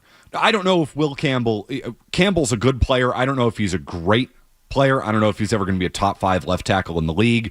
That being said, it's a hit on the pick. Wilson feels like a hit. I don't know if Henderson's a hit on the pick. Henderson's a hit. They have drafted so much better. How much credit do we give Elliott Wolf for that, Jimmy? If is he the one in charge of the draft board? I don't think he is. Or is it Vrabel who's picking it? It's Vrabel. Right. It's Vrabel and Stretch. Yeah. This is Elliott Wolf. Or Ryan Cowden? Yeah. Vrabel's boy. Yeah. That's who we give credit to. And I know that, Elliott Wolf still kind of has the job and title, and they've put him out there to talk about it a little bit. This is a completely different approach compared to the draft that we saw under Elliott Wolf last year, which was a disaster. Complete and total disaster. This draft is way better. You're telling me that Elliott Wolf just all of a sudden figured it out? I don't think so. I think what you have is, and this is just a guess on my part, is that you have Elliott Wolf doing the legwork, putting together the reports, and then Ryan Cowden and Mike Vrabel coming in there and being like, disagree with that, disagree with that. It's a decent point. Disagree with that. Good point. And they're evaluating their draft grades and adjusting how they see things in through the film, especially when you have an entire new team coming in. But I think there is a role there for Elliott Wolf. It worked. Yeah, it worked. I'll tell you that. It worked. But that great drafting. Like, that's the graphic that they showed on ESPN Monday Night Football. Like, look at all the great things that the Patriots did at the draft and all the money they spent. It's like, it was good. But it goes back again, Matt. Quarterback. Drake May. Quarterback. Say it with me, Matt McCarthy. Drake May. Thank you, Jimmy. 617-779-0985. Danny in Millbury. Hey, Danny. His teammates too like him. Hey, I just wanted to provide some much-needed perspective from a physical therapist on Will Campbell's injury. Yeah, here we go. Let's go. Jimmy, take notes, okay? All right, hang on. Let me get my pen out. Breer reported grade 3, correct? Yes, MCL and I tear. trust Albert Breer. I know you people out there don't. I do. That is obviously a full ligamentous rupture of the MCL, and he said 4 to 6. 4 to 6. Yep. Weeks, which I honestly think is more in the grade 2 frame. 2. Yes, these guys are freak athletes, but you're thinking more like 2 months. 2 months. 2 to 3 okay. months before you feel 100% that's after injuries. Now you can play through at 70 to 80% of these, but 70 to 80%. I mean, this is a much more serious injury, I think, than it's being played out to be. And more serious. Danny, Okay. I'm with you. Thank you for your expert opinion. Yeah. So just to recap, Breer said 4 to 6 weeks, according to the caller. He thinks it's more of a grade 2, which is 2 months or 8 weeks, 70 to 80%, and it's much more serious. So what the caller is that what said I got from there? is if it's more 4 to 6 weeks, that's more in line with the time frame of a grade 2 strain, not a grade 3 strain. Okay. A grade 3 strain is did he say a full ligamentous tear? That might have been true. I was worried, these athletes are freakish was part of the commentary there. So I took shorthand notes. Here's my gut feeling is, people are saying, well, is it a grade 2? Is it a grade 3? What does this mean? 4 to 6 weeks? How soon is he going to be back? We don't believe Breer. Screw Breer. He doesn't know. I believe Breer. I know who Breer talks to. I implicitly believe him. I'm doing the. I know that you people out there don't like Breer, don't like Volan, don't like a whole lot of people. I do, because I know who they talk to and I trust them. Don't trust guys from Duxbury. All that whole thing with Breer. No, I believe in Breer too, because he's from Duxbury. He lives in Duxbury. Oh, okay. Yes. He's a Lincoln Sudbury guy. I know. As far as I know. Those Newton South Lincoln Sudbury games, And heavy. I was the first to put Breer on the air years ago with John Wallach on a Patriots Monday. Thank you for that. You're welcome. That's another contribution. When he was when he was writing for the Metro West. Enhancing talent since 2000. Yep. Him, Reese, Curran, all of them. Me. I take credit for that. They're part of my tree. The Jimmy Stewart coaching tree is far Chris greater. Price, Paul Perillo, all of them. Tyler Milliken. Tyler Milliken's part of my tree. Matt McCarthy. Yes. Jared Carabas is part of my tree. Acknowledgement. By the way, did Jared ever get a pass? We good? He's not there, right? He's not the. I haven't asked him about that. I don't. I'll text him. I bet Steve Perrault got one. Feels like I bet Perrault put in the request and put himself on there, not Carabas. And now Steve's going to get a text from his buddy being like, oh, Jay Stu's dumping on you on the air. I'm teasing Steve. Don't be so sensitive. 617. Send that part of the clip, too. 779-0985. Based on the way that Will Campbell left that game in Cincinnati, I'm tending to believe it's on the more serious. If we're looking at the time frames, whether it's 4 to 6 or 6 to 8, I tend to go on the longer time frame just based on the way he reacted on the field. And based on the way they had to cart him off, he thought it was more serious. So I tend to go a little bit farther. But I think you'll see him January 16, 17, 18. At I think that's 70 to 80%, according to our physical therapist friend. Yeah. I'm glad you put the call out there. Thank you, Steve. You're welcome. I'm here to serve her. Serve her. I'm here to serve. I'm here to serve you, Matt. I'm here to serve the People's Champ, George. I'm here to serve the city of Boston and anybody else who wants my service. 617-779-0985. You know who does not want your service? Many people on the Felgar and Maz Reddit page. Yeah. We will get to the latest, the census, the first ever Felgar and Maz census, a strong review of the Felgar and Maz program, the good, the bad, the ugly, what people want, what people like, what people hate.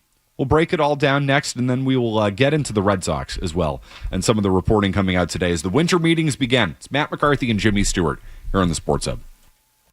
Boston's home for sports, 98.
Celtics, the Patriots, the Sox, the Revs, and you.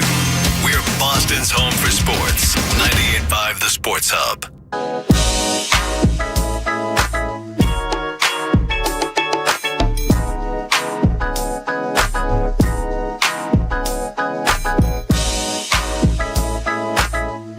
Matt McCarthy, Jimmy Stewart, here until 3 o'clock. We're leading you into the Celtics.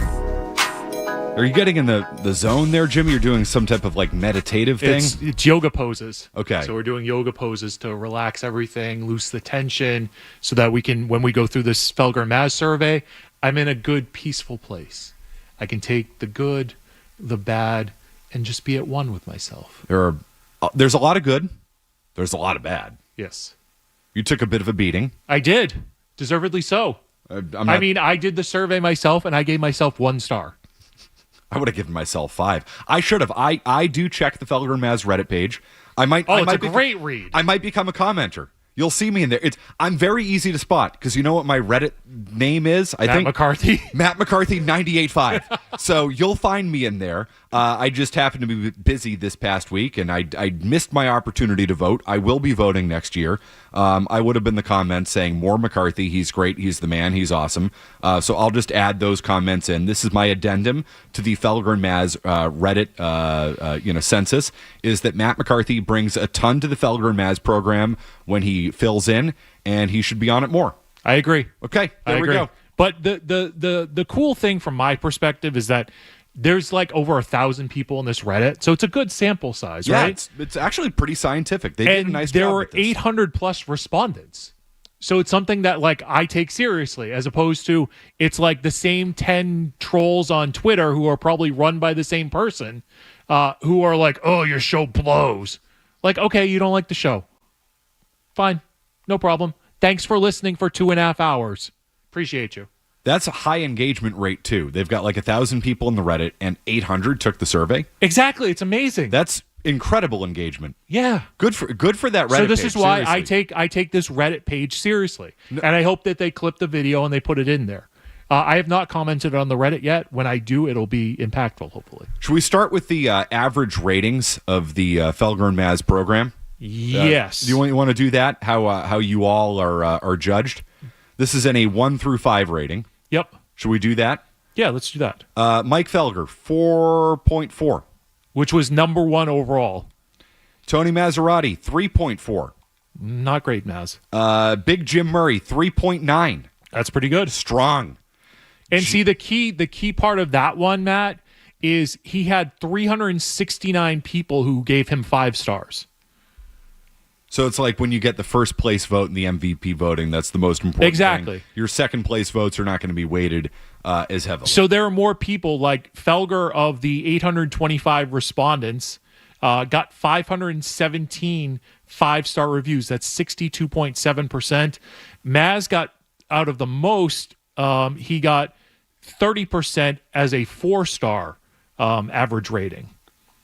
We got to get Felgar off the internet. He's just been pounding the 5-star ratings on this. You know what? Sometimes 5 stars is good.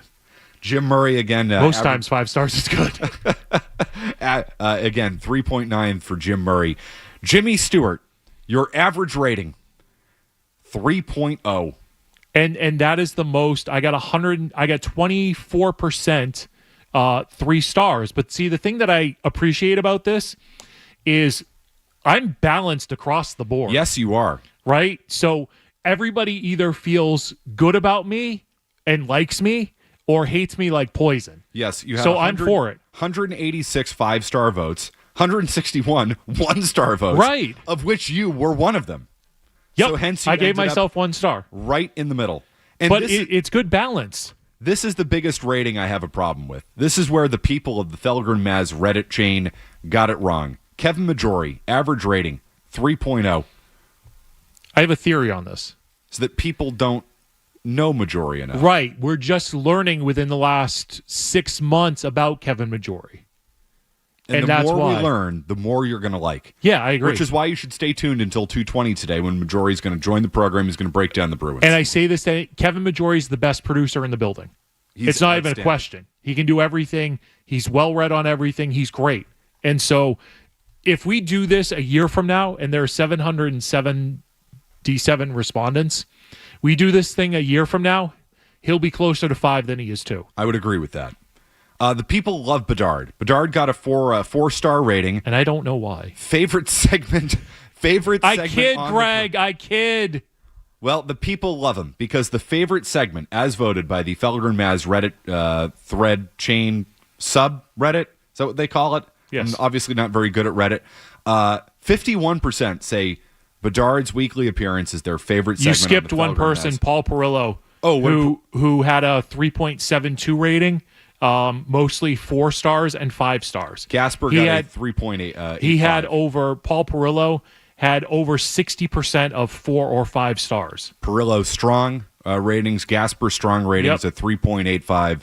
So the regular contributors doing very, very well, according to the Felgar and Maz listeners. But yes, Bedard, beloved by the Felgar and Maz audience, 51%, an overwhelming majority. 51% of Felgar and Maz listeners say that Greg Bedard, just anything Greg Bedard is their favorite segment of the week, followed by 5 questions at 19%, and tears at 12%.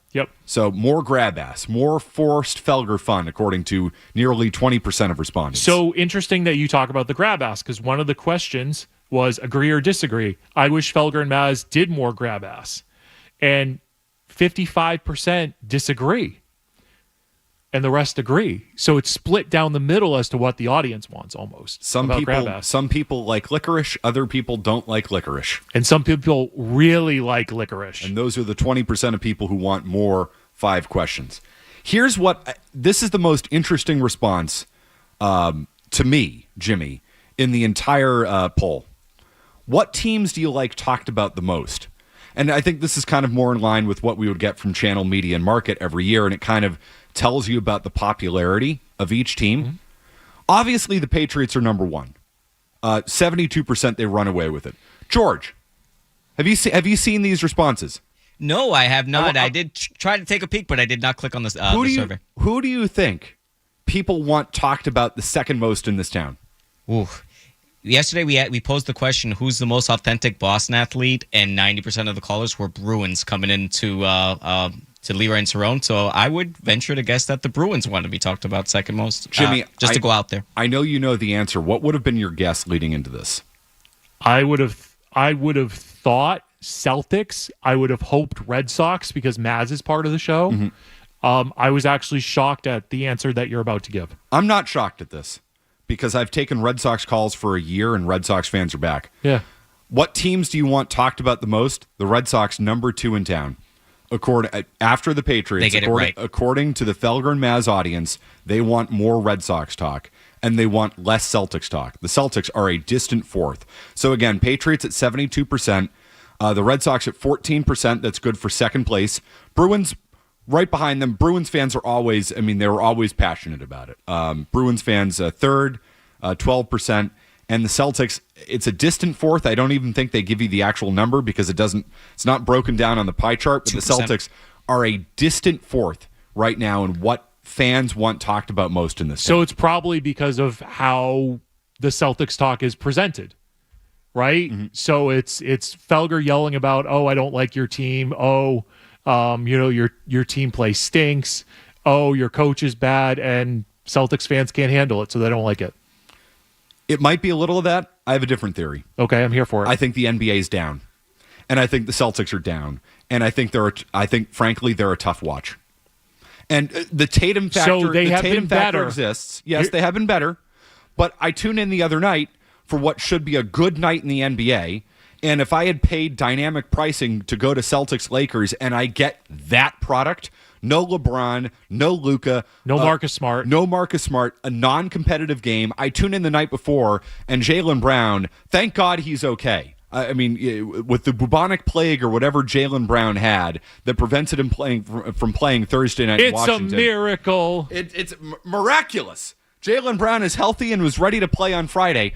I think the NBA insults you every single night with their product. with not only the style of play, but who's actually playing and not playing in the games. And I think it's very akin to where baseball was 10 years ago, where baseball insulted you with the pace of play, with no action, no balls in play, strikeouts, home runs, walks, that's it.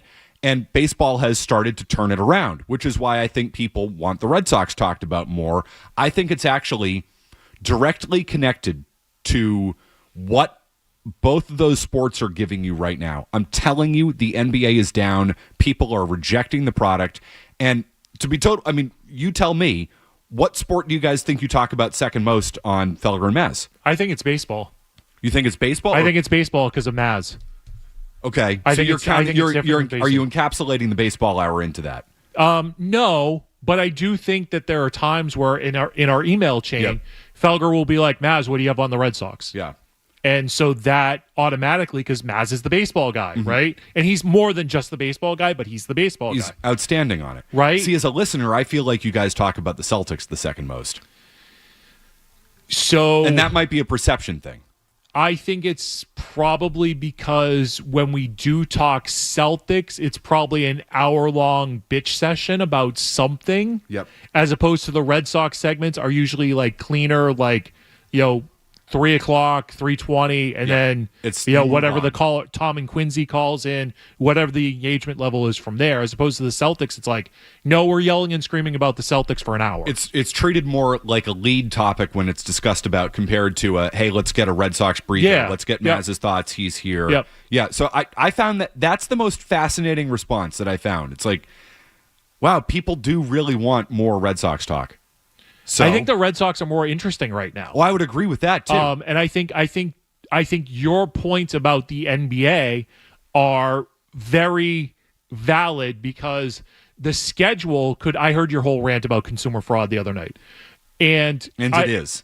I think that the NBA could have prevented LeBron James from sitting out on Friday night.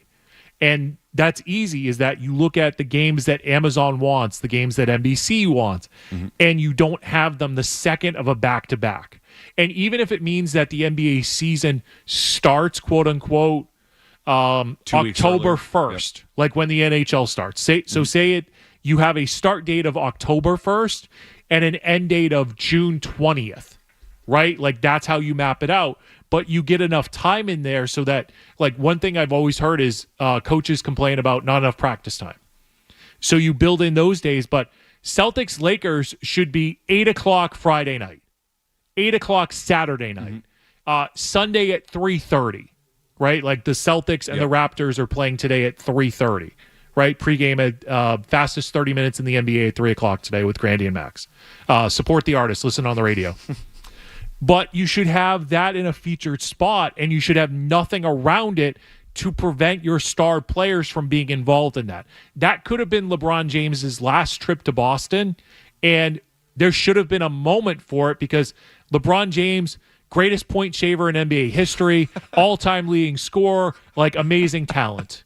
Just tremendous. Oh, yeah, and not to mention, too, on top of it, we all now know the NBA is rigged. Blatantly and obviously rigged. And it has been for by the mob. years. And it has been for years. And now it's even more in your face how rigged it is. So, yeah, and that's okay. I still watch, as a wrestling guy, of course I watch the NBA. Right, but I think the fans are rejecting it.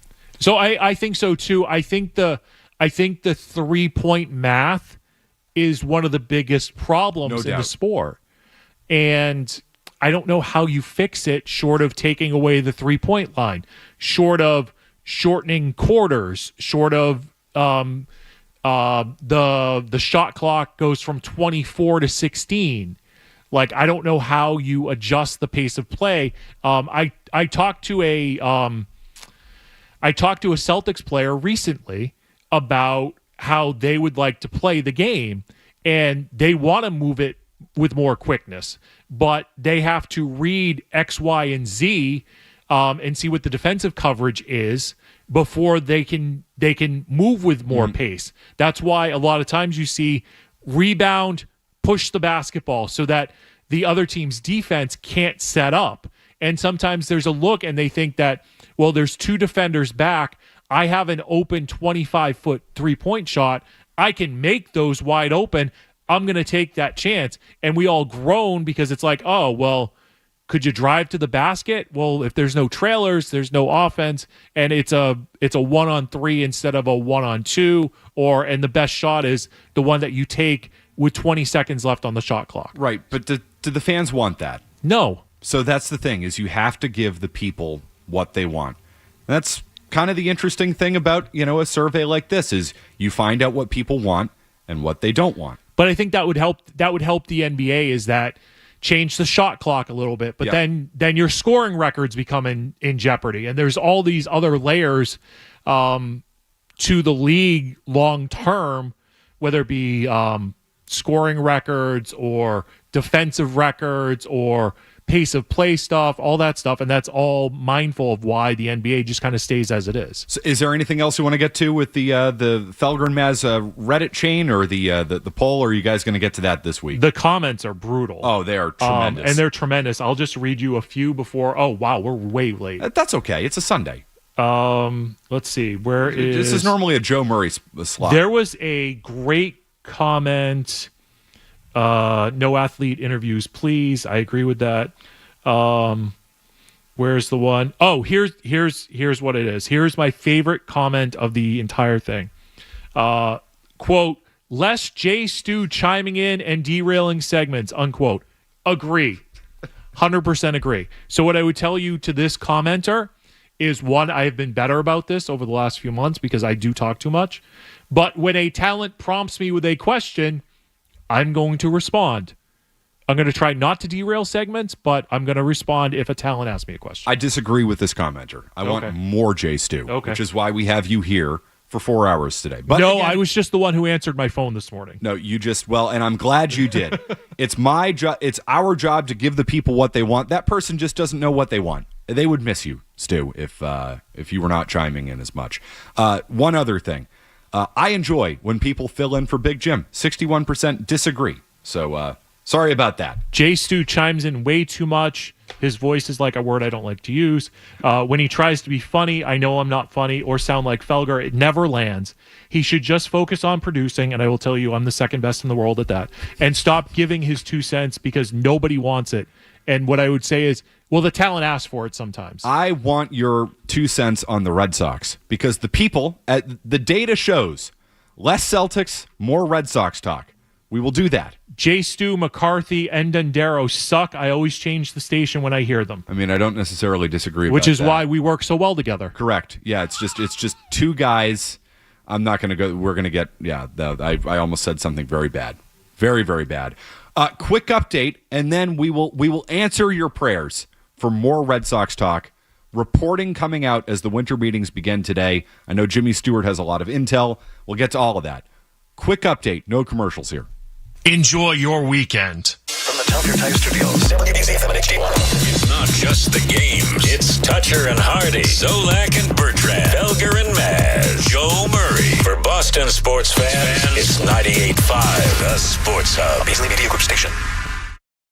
Sports Hub headlines. Presented by Celsius Energy Drinks. We are underway around the NFL and some scores already in the early games. We'll start with the Titans, who have jumped out to a 7-0 lead on the Browns. Vikings lead the Commanders 7-0 in the first. J.J. McCarthy with the touchdown pass in that game. Scoreless between the Bengals and the Bills. Also scoreless between the Seahawks and Falcons right now. Saints out to a 7-0 lead on the Buccaneers. Jaguars and Colts scoreless in the first. Ravens and Steelers also scoreless in the first. Later today, 4:05, Broncos visit the Raiders. Packers will host the Bears. Rams visit the Cardinals. Tonight, Sunday Night Football, Texans take on the Chiefs. Winter meetings starting today in baseball. More on that coming up momentarily. Bruins with a 4-1 win over the Devils last night. Celtics in action this afternoon against Toronto as they look to make it 5 wins in a row. Grandy and Max get us started at 3 o'clock here on the Sports Hub.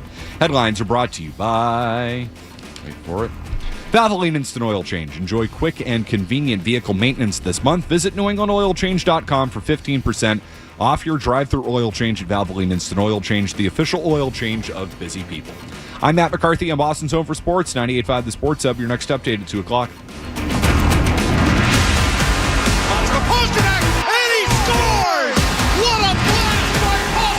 The Bruins play here. No matter what team, no matter what player, no matter what coach, no matter what game, Sports Hub. All right, Matt McCarthy, Jimmy Stewart, you, 617-779-0985. Happy winter meeting, Stu. That's a great time of year. Oh, I love it. Oh, it's the holiday season. It's amazing. And the fact that the Red Sox, I agree with you, what you said on Friday, I believe it was, about the Red Sox are going to be more active on the trade market than they are in the big spending free agency market. And I think that's a good thing because as long as Breslow has a template and Theo Epstein can come in, swoop in, and put a trade over the top, I think we're going to get some movement this week. So, people focus on the McAdam report that the Red Sox are, willing to go into the first luxury tax and absorb a moderate financial loss, which, is just, come on. We all know the Red Sox are not losing money. That's neither here nor there. I think, a lot of the takeaway from that is, well, the Red Sox aren't going to be big-time spenders. They're not going to go out and pay for two big bats. They're not going to go out and pay for a big bat and then pay for a big starter. Right, in free agency.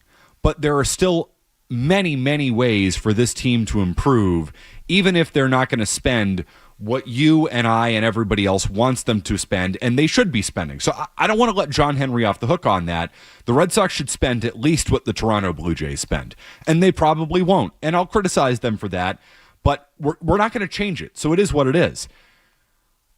What Breslow still can do, Jimmy, though, is he can still build a World Series quality roster within the financial limitations that John Henry has placed upon him.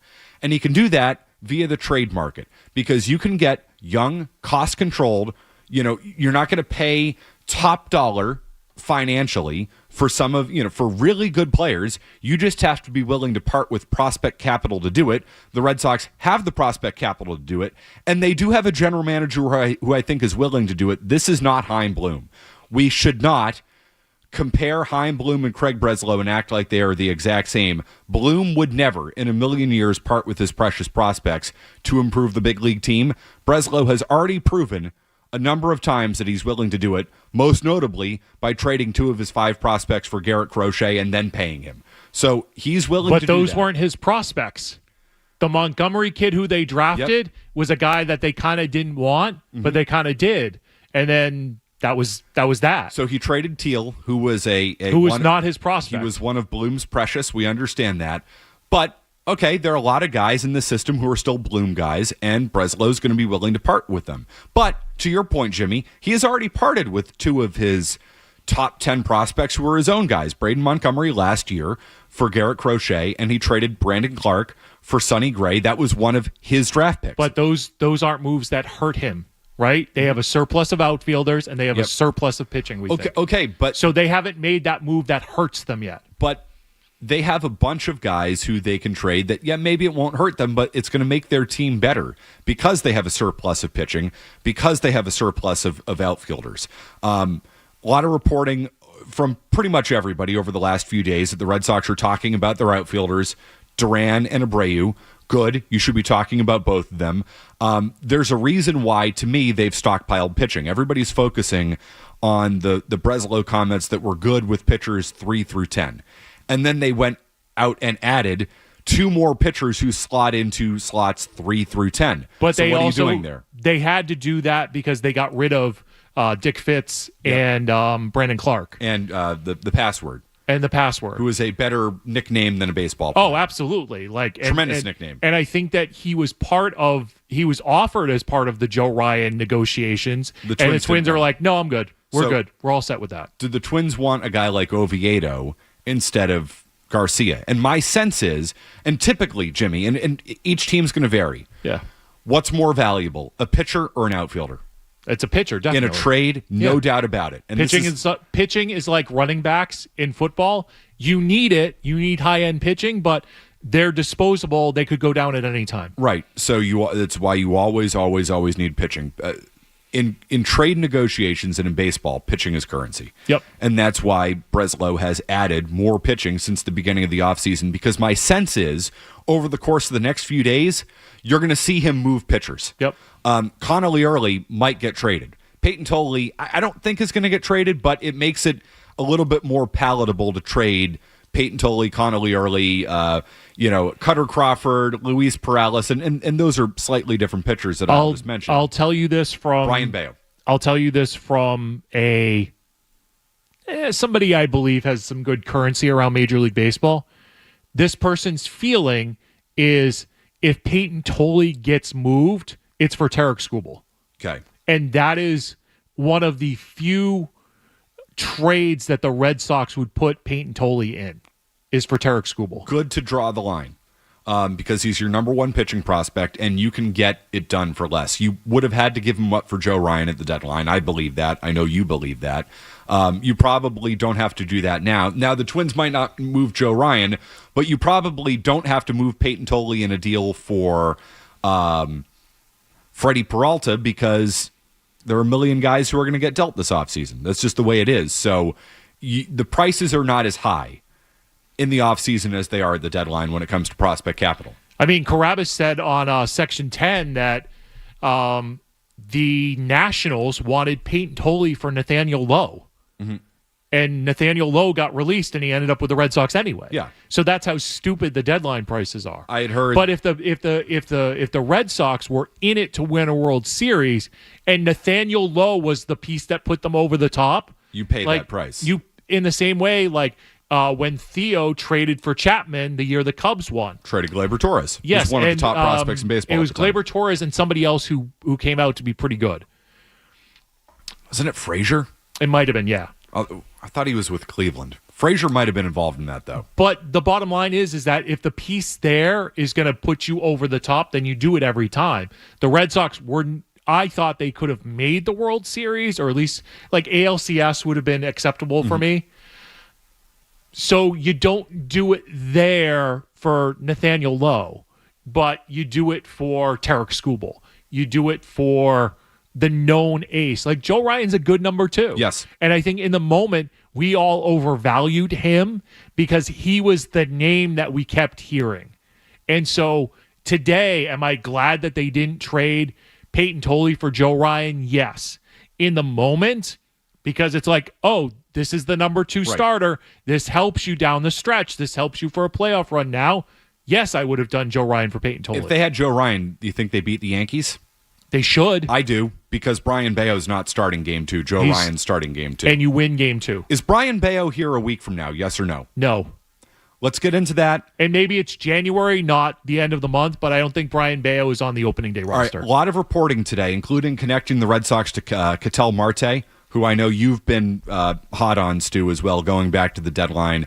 We'll do a reporting roundup. Stu has some information himself. A lot to get to here as the winter meetings kick off today, and a lot to talk about. Jimmy Stewart's here. It's Matt McCarthy, 617-779-0985. We continue with you. Boston's home for sports, 98.5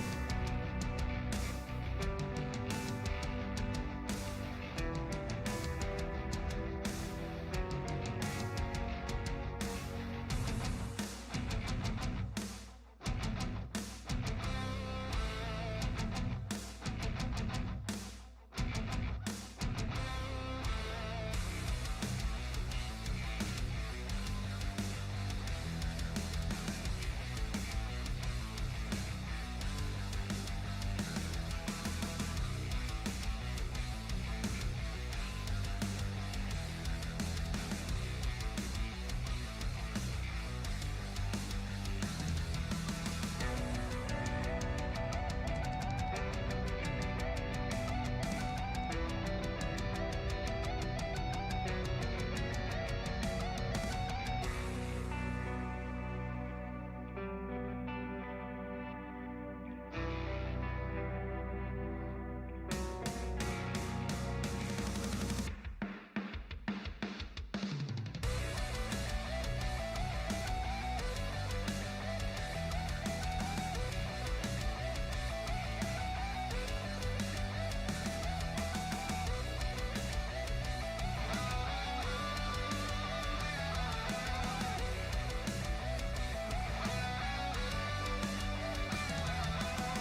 sports. Yeah, we got that covered. 98.5 The Sports Hub. There is talk about potential movement with Catel Marte. How realistic is that? What are we hearing? So, Lauren, I think it's at least a 50-50 chance that Catel Marte is moved by the Diamondbacks. And here's what I can tell you. And I talked to multiple sources on this in the last 24 hours. The Diamondbacks are actively listening on Catel Marte. Nothing is close, but multiple teams have checked in. Among the teams to check in, the Phillies and the Blue Jays. The Phillies and the Blue Jays among the teams that have checked in. And notably, Lauren, those two teams, Phillies and Jays, are not on Marte's limited no-trade clause, which means that Phillies or Jays could acquire Marte without his permission. And why is this really important right now? Well, if it's the Jays, think about this. That would mean that Andres Jimenez is the shortstop, that Marte is the second baseman, and Bo Bichette would be playing somewhere else.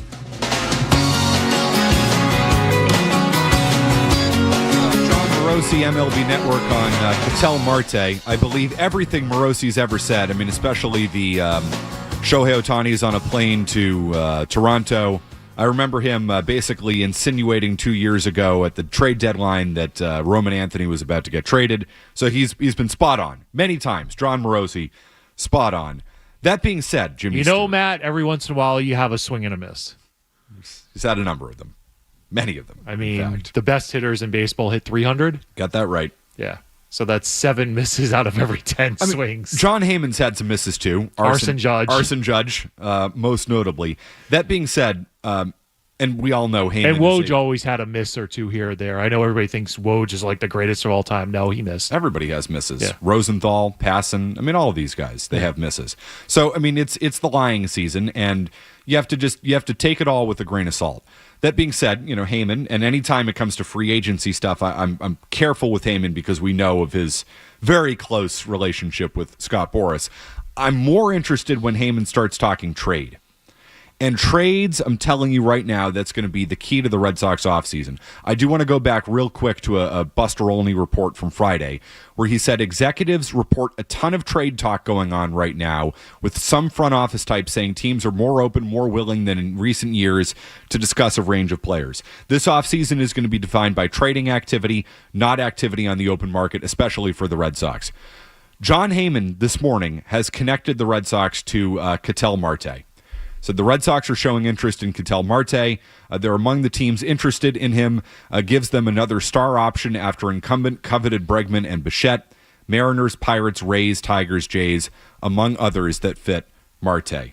Jimmy Stewart, your thoughts on this? So I think the Red Sox started wondering about Marte when they were looking into Merrill Kelly at the trade deadline. Mm-hmm. So I think that they've been in on this player since at least then. Good defender, can play second, can play the outfield. That's versatility. Cora loves versatility. So that works. He's a top-of-the-order bat. So I think he works here. And so what do the Diamondbacks need? What do they want? I think it's pitching. And again, going back to what we talked about last segment about pitchers are going to move. So do you trade Brian Bayo for Marte? Yes. In a heartbeat, I trade him for Marte. So what's the next level? Because money. You have to balance out contracts or prospects. So in the same way that the Red Sox traded 2 pitchers for Sonny Gray, do you try to make a deal where it's Bayo, Conley early, mm-hmm. and you try to either have the Diamondbacks retain money, or do you try to get them to take Yoshida? Because to me, Yoshida in the Diamondbacks ballpark could be really good for them as their DH. Yeah, makes some sense for sure. Like Yoshida's a doubles hitter. They have plenty of outfield space out there. But do the Diamondbacks want to take on an $18 million contract for a player who's just a DH to get Conley early or Brian Bayo? So this is where the Bayo thing comes into play. There's too much business involved in sports right now, and it's a problem. I agree. But, if the Red Sox, the way they would look at this, And this is why I'm increasingly thinking Marte makes a ton of sense for them. And I mean, he's always made sense for them, but I put it this way. I think it's more likely that Marte is a Red Sox with each passing hour. Because the more you think about it here, Stu, they are cost conscious. Yep. If you trade Brian Bayo for Marte, you're taking on $10 million in luxury tax money. That's a relatively small price to pay for a top-of-the-order bat. That's the way the Red Sox are going to look at this. They're going to say, we're essentially getting Marte for $10 million a year. And that's good. That's way better than paying Alonso or Schwarber $30 million a year. Or paying Bregman $30 million a year. You know what I mean? So I really do think... And he's a fit, too. He can play second base. When they haven't had a second baseman since Pedroia. He's under contract through 2031. There's a team option at the end of his deal, so it's good friendly. money, Matt. It really is good money. It's $12 million for. I'm sorry, it's $15 million for next season, $12 million for the season following, and then it's above 20. But it's a good contract to get a player like Marte through his age 36 season. So maybe he ends up becoming a full-time outfielder if he can't defend at second base. But I think for somebody who has gotten MVP votes the last 2 seasons, I think it's worth maybe the overpay. If you were to tell me that there's a package that not only gets Marte but gets rid of Yoshida, because that's another thing, Matt, is that they have a lot of dead-ish money. Yoshida, Patrick Sandoval, players like that, Jordan Hicks. So right there, 17, 11, and Bayo's at, 8? Bayo's at 9. 9? So 9, 11 is 20. That's $37 million if my math is correct. I'll take all the help I can on math. They'll try and get Arizona to take some money back. But that's just the way they operate. If you overpay just to get that money off the books, and Arizona spent how much money on who was the pitcher that they signed? Corbin Burns or Jordan Montgomery. Like, they've overspent because they see their window as a chance to win. So maybe you have to overpay in talent and prospects to get Marte. So if you were to tell me I'm the Red Sox and I go, well, I really want Marte, and our value chart isn't so much, but we want to give you Jordan Hicks and Yoshida. So those two, Brian Bayo, and then we'll give you Conley early. We'll give you Mickey Ramiro, who's blocked, right? And then David Sandland.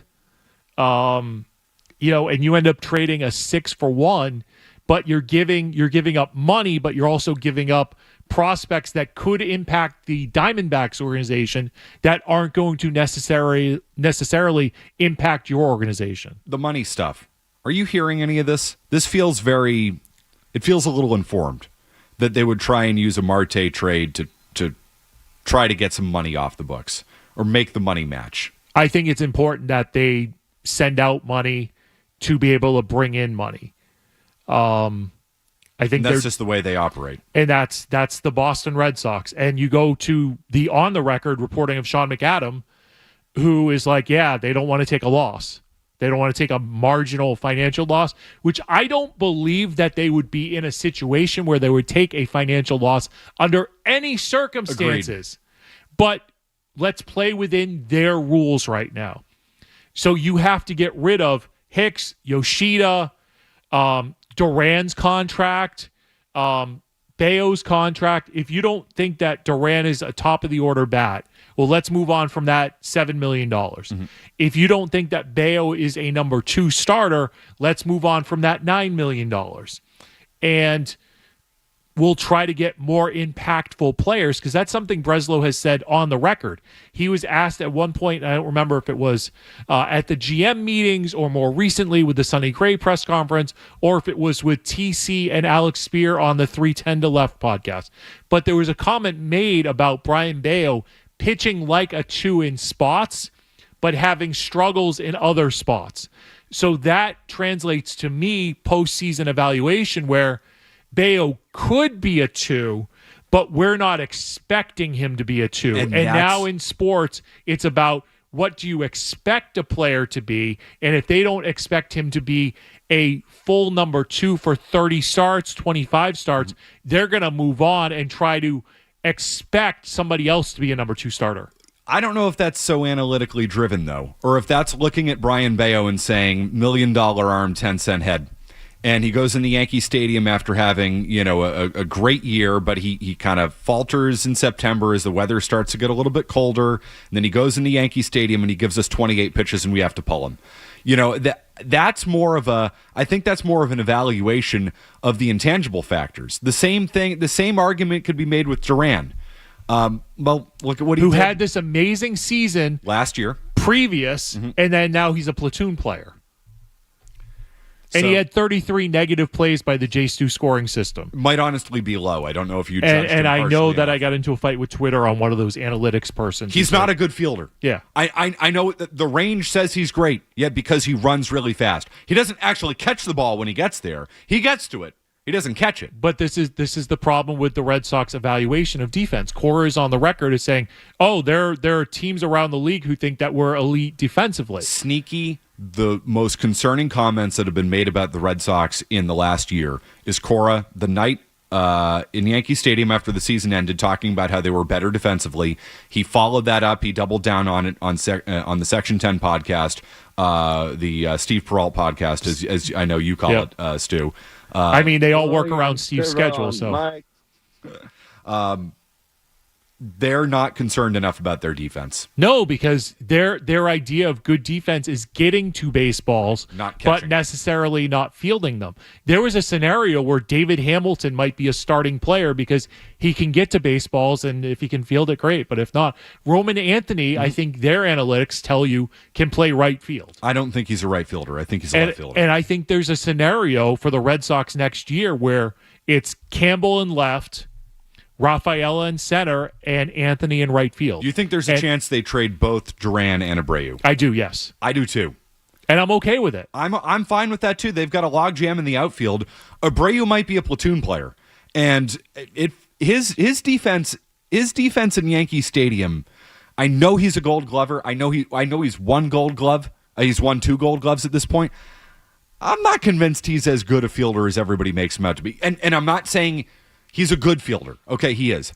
I don't think he's an elite fielder, and I think people talk about him like he's an elite fielder. I would agree with that because he's got big arm. He gets to a lot of baseballs. Doesn't know where the ball's going. We've seen him fumble around with a baseball in the outfield. Mm-hmm. In the same way with Duran taking bad paths to baseballs or just like totally screwing up Rafaela. Mm-hmm. Like we've seen questionable real-time eye test moments for Duran and Abreu. So if you can get something for either of them or both of them, like move on from them. Who do you think's more likely to get traded? Duran or Abreu? Abreu. Because he's worth more. Because he's worth more, and he's not quite the how do I put this politely? He's not quite the potential issue in the clubhouse that Duran is. That's a fair way to put it. Is that like objective, polite? No, I think that's reasonable. Yeah. Teams should be wary of Duran. I agree. That's why he's still here. And by the way, teams should be wary of Abreu too because he's a platoon player. And he has not. Don't tell people that. No, right. And I know the Red Sox want to treat Duran like he's a 7-win player, and that's the value they're asking for. But see, the Red Sox. Real quick, the money matches. Duran and Bayo for Marte. Yes, do it. Same. Yeah, same. Absolutely. Yeah. And if you have to throw in depth pieces, or if you want to throw in Conley early, you want to throw in too much. No. Matt, so this is my philosophy just in general. If you want something bad enough, you go for it. You put all your chips in to go for it. If you believe in Marte as your starting second baseman for this year and future years, Conley early is at best a 3-starter. Mm-hmm.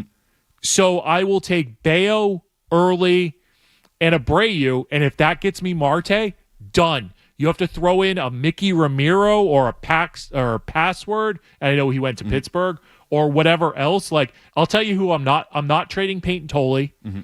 I don't think I want to trade Franklin Arias. I do. You got too many infielders. But what happens to Trevor Story? What happens to Marcelo Meyer? Well, Marcelo Meyer might never play baseball again because he's made of glass. So right. So like I would put him in a deal. Like I don't think I want to trade Luis Perales. I don't think I want to trade this Witherspoon kid. Yeah.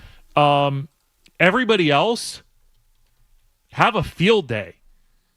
Like I'm not opposed to trading anybody else other than who I've mentioned there. All right, 617-779-0985. More reporting on the winter meetings to get to. More information from Jimmy Stewart and what he's heard. We'll continue the discussion with you. It's Matt McCarthy and Jay Stu hanging out. I think as far as like defensive run saves, and that's what people talk about, we have one of the best in the big leagues. Boston's home for...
In this town, sports happens 24/7. We're Boston's home for sports. 98.5 The Sports Hub.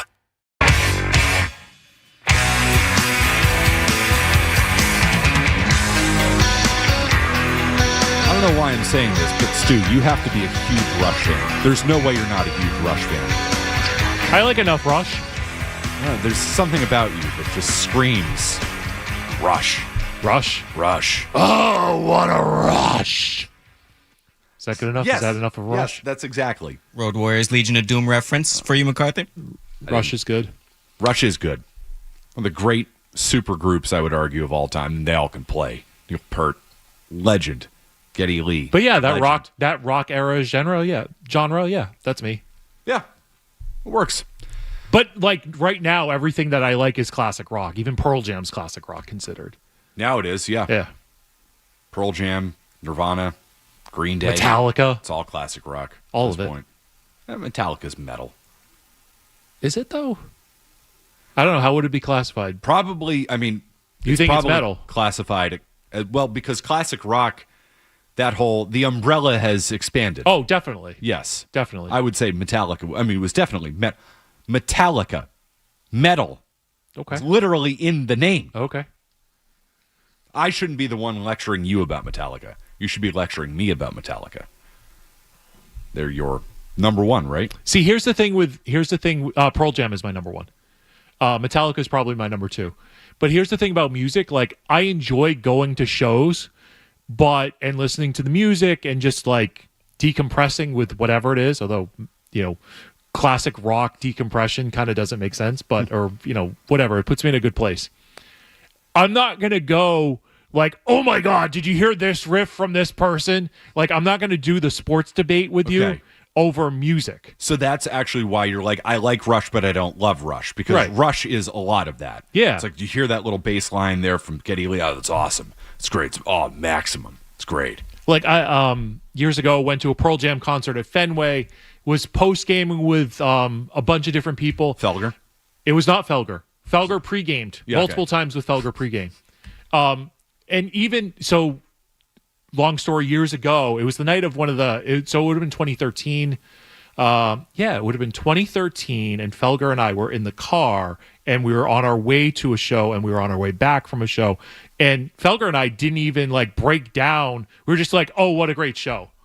Like, didn't break down, he was jamming this way and we felt this way. It was just like, oh my God, it was a great show. They played what we wanted, and that was it. There was no like layers of the argument. But there was a Pearl Jam show post Fenway where was with a group of people, and they're like, oh, wasn't this great? And Euclid came on the stage, and it was like a whole breakdown of like what was the best song of the night. And I'm like, yeah, I don't want to do this. I had fun. All the songs are great. I'll do the sing-along with you post-show if you want, but, like, I don't care that you thought that song 4 was better than song 7. Like, I'm here to have a good time. I'm overserved. I don't want to do, like, the detailed breakdown of the chord riffs. Like, sorry, not interested. Where you and Theo would disagree, I mean, Theo would be all into it. I mean, the man literally just followed Pearl Jam around South America after he left in the gorilla suit. Back in 02, 03, 04, when I was producing Red Sox games for a time, like, I had great conversations with Theo about Pearl Jam. Oh, I'm sure you did. Yes. Big time Pearl Jam guy. Oh, massive. How involved is Theo right now, Jimmy? I think more than we know. But I think it's also, I think it's a great thing, but I also think, like, he's the closer. He's the Jonathan Papelbon. He's the Keith Falk. He's the Rivera. Yep. Like, hey, this is close. Like, so I'll break it down like this. This is my understanding of it right now. Is you'll have Craig Breslow, and all teams do this. So this is not just a Breslow thing. But I get the feeling from talking to people around the game, around baseball, that Breslow comes in and he's got his value chart. And so if he values Joe Ryan as a 95 rating, he'll put together this player is a 75, but projects to be an 85. This player is a 70. This player projects to be an 80. Mm-hmm. And he'll do all the value charting, and he'll say, my trade for Joe Ryan, a 95, actually comes out to a 97 value. You should accept our trade. And the other team will say, well, we don't agree with your evaluation. So your 97 is really like an 89. And so you need to add this player, and then it becomes a 98 for us. And I'm using generic numbers and terms just not to blow up their spot, as I understand it, or how other people understand it. So what has happened is, for example, with the Crochet trade, I'm of the belief that Theo came over the top and was like, nope, you need to add more to close that deal. Like, that's just what you have to do. Lose the value on your number to get the deal done. Right, because you really want the player, and you think this player is going to be an ace for you for 5 years, 6 years. Mm-hmm. And I think in the same way that he came in over the top with the Bregman deal, was like, John Henry, just pay him $40 million for this year. You can afford it. And John Henry's like, okay, we can do that. But I think also John Henry wanted the player. Yep. And that's the biggest thing in all is, can Theo convince John Henry to go beyond his budget and get Breslow to overpay slightly for a player that he really wants? See, this is why I think the offseason starts with the trades for the Red Sox, because if they're, let's say they add Marte in the next couple of days, and let's say, they make a move for a number 2 starter. Well, maybe Alonso's sitting there and he has a Bregman situation that happens, or, let's just use Alonso for the sake of discussion. A big bat sitting there after the winter meetings, and you've already put together a good team, and then Theo can go to John Henry and say, John, this is the opportunity that has presented itself. Go beyond your comfort level, because we have a chance here to add an extra piece that maybe we didn't think we were going to be able to add. That's so important. You have to get your shopping done early, and I kind of think Breslow understands that, because he has started. He said this about Sonny Gray. He's like, well, it's like you don't want to wait around and I'm paraphrasing here, and see what happens. If there's a chance to make a deal in the moment, don't wait.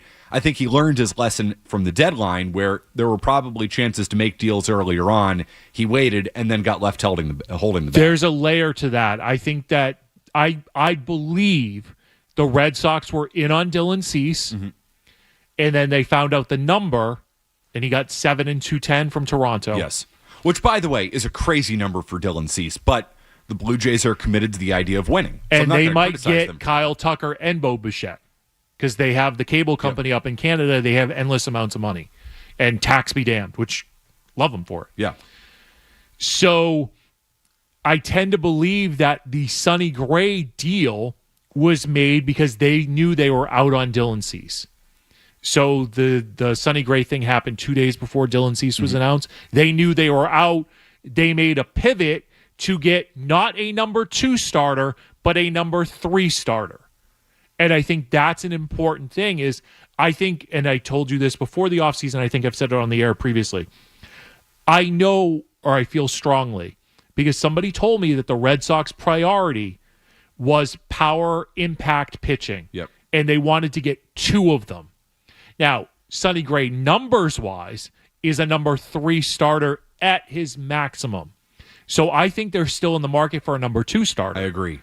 And whether they can get that or not is a whole nother thing, because I think it is via trade, because I think if the numbers and the years, and it's more the years than anything else, you're going to have the pick of Bregman, Schwarber, Pete Alonso, Bo Bichette.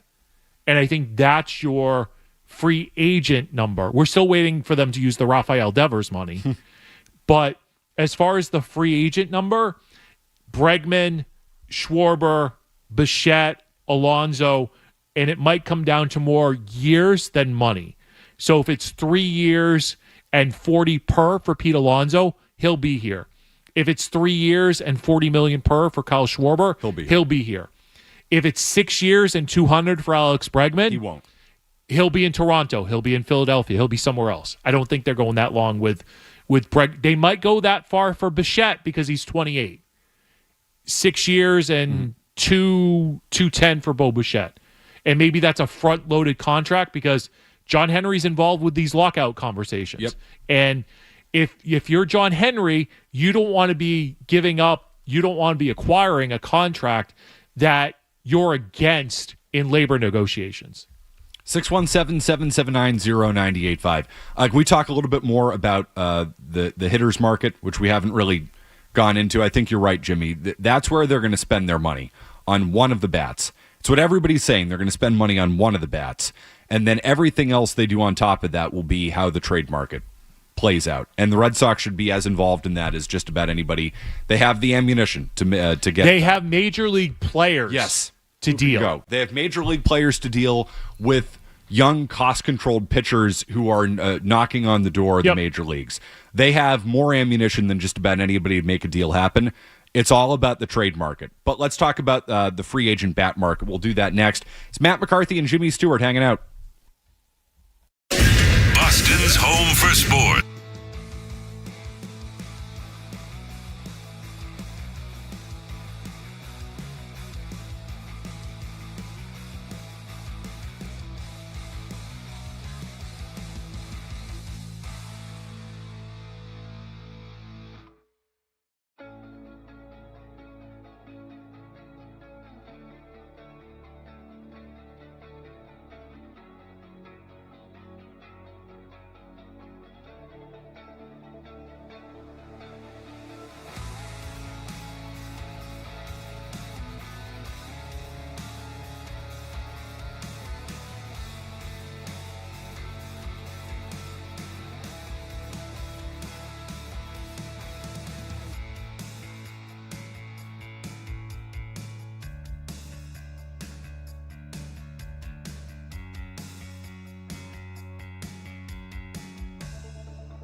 Essential Sports Hub headline presented by Celsius Energy Drinks. It's an NFL Sunday. Games in action right now. The Steelers out to a 10-3 lead on the Ravens. Plenty of important games in the AFC playoff picture today. The Bengals lead the Bills 14-10. Joe Burrow 11-14 with the touchdown pass in that one. Falcons and Seahawks knotted at 3 in the second. Titans leading the Browns 14-10 in the second. The Vikings out to a 14-0 lead on the Commanders in the second shortly before the half there. Dolphins leading the Jets 21-7 in the second. Also second quarter action. The Bucks leading the Saints 10-7. The Colts trailing the Jaguars 21-7 right now. That game also in the second. Later today, Broncos and Raiders, Bears and Packers. The Cardinals host the Rams. Sunday Night Football tonight. The Texans take on the Chiefs. College football final 12-team bracket is out. Indiana gets the number 1 seed, Ohio State the 2 seed, Georgia the 3rd seed, Texas Tech number 4. Oregon will face James Madison in the first round. Number 9 and number 8, Oklahoma and Alabama there. Ole Miss the 6th seed, Texas A&M the 7th seed. They'll take on Miami. Celtics in action today. They take on the Toronto Raptors this afternoon. Grandy and Max get us started 3 o'clock here on the Sports Hub. Bruins with a 4-1 win over the Devils last night. Headlines are brought to you by Valvoline Instant Oil Change. Enjoy quick and convenient vehicle maintenance this month. Visit NewEnglandOilChange.com for 15% off your drive-thru oil change at Valvoline Instant Oil Change, the official oil change of busy people. I'm Matt McCarthy on Boston's Home for Sports, 98.5 The Sports Hub. Get the app. There's the potential there for big stuff. 98.5 The Sports Hub app. Get the app. When it comes to Boston sports, we're fans just like you. 98.5 The Sports Hub. In Baltimore, the Steelers leading 10-3. So more good news theoretically for the Patriots on the scoreboard today. Any quick thoughts on that, Stu, before we get back to the Red Sox? Yeah, how about the Bengals? How about the way Bengals? Better football. I mean, it is amazing. In the snow in Buffalo, and the Bengals come out and they're like, I've had like kind of my left eye, which is actually my better eye than the two eyes that I have, not by much, but like the Bengals just came out and they're pushing it right in the Bills. Yep, pushing their ish in. That's right. It's very, very uncomfortable. It's an uncomfortable thing to watch. I mean, but if the Bills get bounced, that helps for a couple different reasons. The Patriots don't play the Bills for a third time this year, which I know something Alex Barth on the Alex Barth Experience with Cerrone, Pro Football Sunday. Sunday football kickoff. Sunday kickoff was like, yeah, I don't want to play a team 3 times. No, I don't either. So if the Bills get bounced from the playoffs, because I think they are the 7 seed right now. They are. Actually, so if scores hold right now, and again, it's early, if scores hold, Buffalo would drop to 8-5. Houston plays Kansas City tonight. In just massive, massive implications for the Patriots in that game. But you're right. I mean, by the end of this day, Buffalo could be on the outside looking in at the playoff picture. And then if the Patriots, who host the Bills next week, beat the Bills, then they're out. Or they could be. Yep. It's a stronger chance that they are out. So, I still, and this is something we've talked about on Felgar and Maz the last week, is like, I want Mahomes in the playoffs. I don't. You're playoffs. Crazy. So yes, I am. That's accurate. Yeah, I know. But I want Mahomes in the playoffs because 1, I think it's better for the league overall if Mahomes is in the playoffs, and 2, if I'm the Patriots and I want to play like a champion, I want to beat a team with championship pedigree and a quarterback with championship pedigree, and that's Pat Mahomes. Well, guess what? You're not. You're not going to beat them because they are coming here and beating you if they come here. Because if the Chiefs make the playoffs, it will be because they've figured it out and they've gotten hot. You do not want them coming. You do not want a hot Kansas City team coming in here. You're nuts if you want that. Legit true. But I want to beat the best. You won't. To you will be not the man, you got to beat the man. Not in this scenario. And to be the best, you got to beat the best. And guess what? You won't be the man because you won't beat them. If they come in here, it's because they are playing really good football. And they will have won probably a first-round matchup to get here if you get the bye. So they will probably have run the table or done something pretty close to it and won a first-round playoff game on the road, and then they're coming in here. You want nothing to do with that. I want everything to do with them because I want to beat them. You're not going to. You're only going to get better if you beat better competition. Well, You can start and by Pat beating, Mahomes is the gold standard, you right? can start by beating Buffalo next week, who may have a hell of a lot to play for. Again, they're down 10. It's early. At home. At home. At home. There's something that's a red flag. There's something wrong with this Bills team. I mean, it starts with the coaching. I mean, he's a clown. So why don't they go out and they hire Brian Daboll? He's available. They should. They will this offseason. Like, and if you're wondering, oh, they can't do that, NFL rules. They probably can, because remember, Josh McDaniels was hired during a Patriot playoff run. Yep. So you had Bill O'Brien and Josh McDaniels on the sideline for a Patriot playoff run. So go out and hire Brian Daboll. They might. They should. I agree. Special executive consultant to the quarterback. You can make up a title. Now, the only thing with that is when you brought McDaniels in here, you knew he wasn't replacing Belichick. If you bring in Daboll up there, McDermott knows he's there to replace him. So how does that go over? That's Probably not my well. problem. You figure it out. You're the owner of the team. You figure it out. 617-779. I'm just here to make the suggestion. You figure it out. And that's why we have you. The Jimmy Stewart Show program. I want to be an experience. You are. Oh, it's been an experience, all right. We haven't really talked enough about the Red Sox big-time bats, though, the pursuit of the big-time bats. Who do you think they land and why, if anybody? I think they land Kyle Schwarber, and it's because of the length of the contract. I think it's really like one of four, and it's Bregman, who I think wants to be back here, but I also think wants to be paid 6 years, $200 million. I think Bregman's gone. I think Bo Bichette, who I would appreciate and like if he wants to play second base, or if he wants to play shortstop and Trevor Story can play second base. But he's going to want 7 years, $200 million. So I think he's out.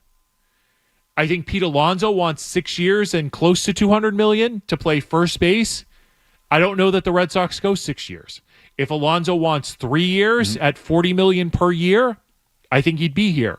I think Kyle Schwarber at 3 years and $40 million per year, I think that's where it works out. And then you have a full-time DH who might play first base again. I do not want that. He hasn't played first base since he was with the Red Sox. And there's a reason why. I agree. Kyle Schwarber cost you Game 5 of that series in the ALCS. I don't think you're wrong.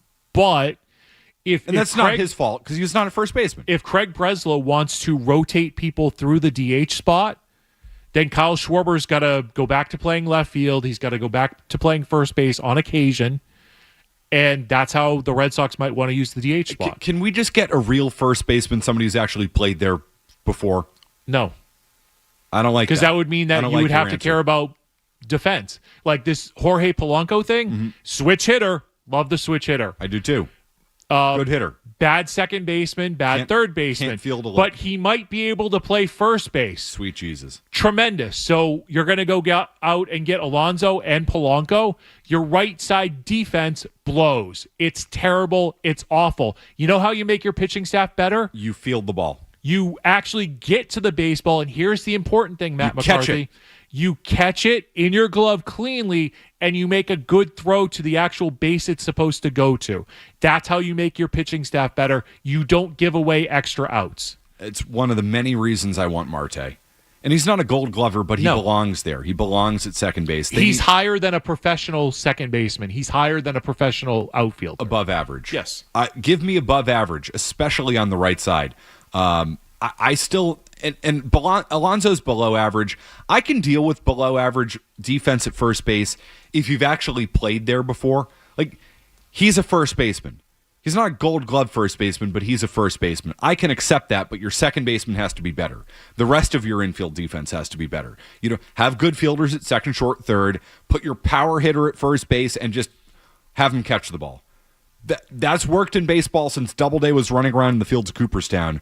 Jimmy, I mean, they got to figure that out. You need a real second baseman to get away with not having a real first baseman. Well, right now, if a good first baseman. If I'm putting together the Red Sox lineup right now, that's not re-signing. They have a hole at first, they have a hole at third right now. Yep, and they have a hole at second. So Trevor Story and Marcelo Mayer are your shortstop, right? You hope between both of them you can get 162. You can get 162. Your second baseman right now is Gonzalez, Hamilton, Sogard. Ugh. And here's the thing about Nick Sogard.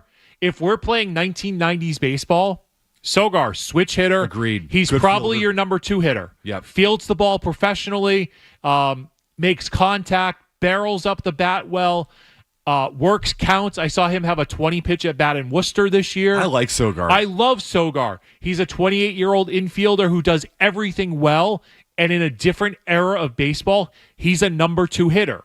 Right now, in this era of baseball, he's either a 7 or 8 hitter, and he's your fifth infielder. Yeah, but if you have Alonso at first, you have Bregman at third, you figure out the rest of your lineup, I'm okay with Sogard at second base. I am too. If he's your 8 hitter and that's what you're expecting, go catch the ball, put your bat on the ball, turn in fine at bats. But if you're getting Bregman and Alonso, Story's your shortstop and Mayer's your second baseman, right? Right. They need infield help. They really do. Your platoon at second base is now Romy Gonzalez and Marcelo Mayer. I'm good. Which is I'm okay good with that. Romy Gonzalez, and I know he hits lefties, but there's something about him. He went through like an 0 for 20 stretch against lefties this year, which went completely unnoticed. And he was worthless against the Yankees. Worthless. Yep. Because in the end, Romy Gonzalez is not the type of guy you want to count on. Agreed. But Cora loves him. Of course he does, because he loves platooning. He does. And this, I'm telling you, this lineup is going to be littered with platoons again. Yeah, because that's what you're paying Cora $8.5 million for him to fudge around with the lineup. Which is why Duran or Abreu needs to go. We can't keep doing this. You can't keep Duran should not be a platoon player. No. Abreu I can accept as a platoon player, but there's also a scenario where your outfield is Campbell in left, Rafaela in center, and Anthony in right. And that, to me, that's not a good outfield. 617-779-0985. We have Kevin Majori coming up. But the best producer at the station. I do want to jump John and Franklin real quick, just because you're talking about somebody we haven't talked about yet today. John, got to be fast. Hey, how you guys doing? Yeah, what's up, guys? I think the Red Sox should trade for Mackenzie Gore from the Nationals. Okay. I got to let you go on that because we're up against it. Jimmy, are they in on Mackenzie Gore? I believe they are. And I think there's probably a chance that if you want to deal with James Wood's attitude, you could probably get him. Is it going to cost a lot? Yes. But talking totally? Probably. For Gore? I'd do it. And Woods.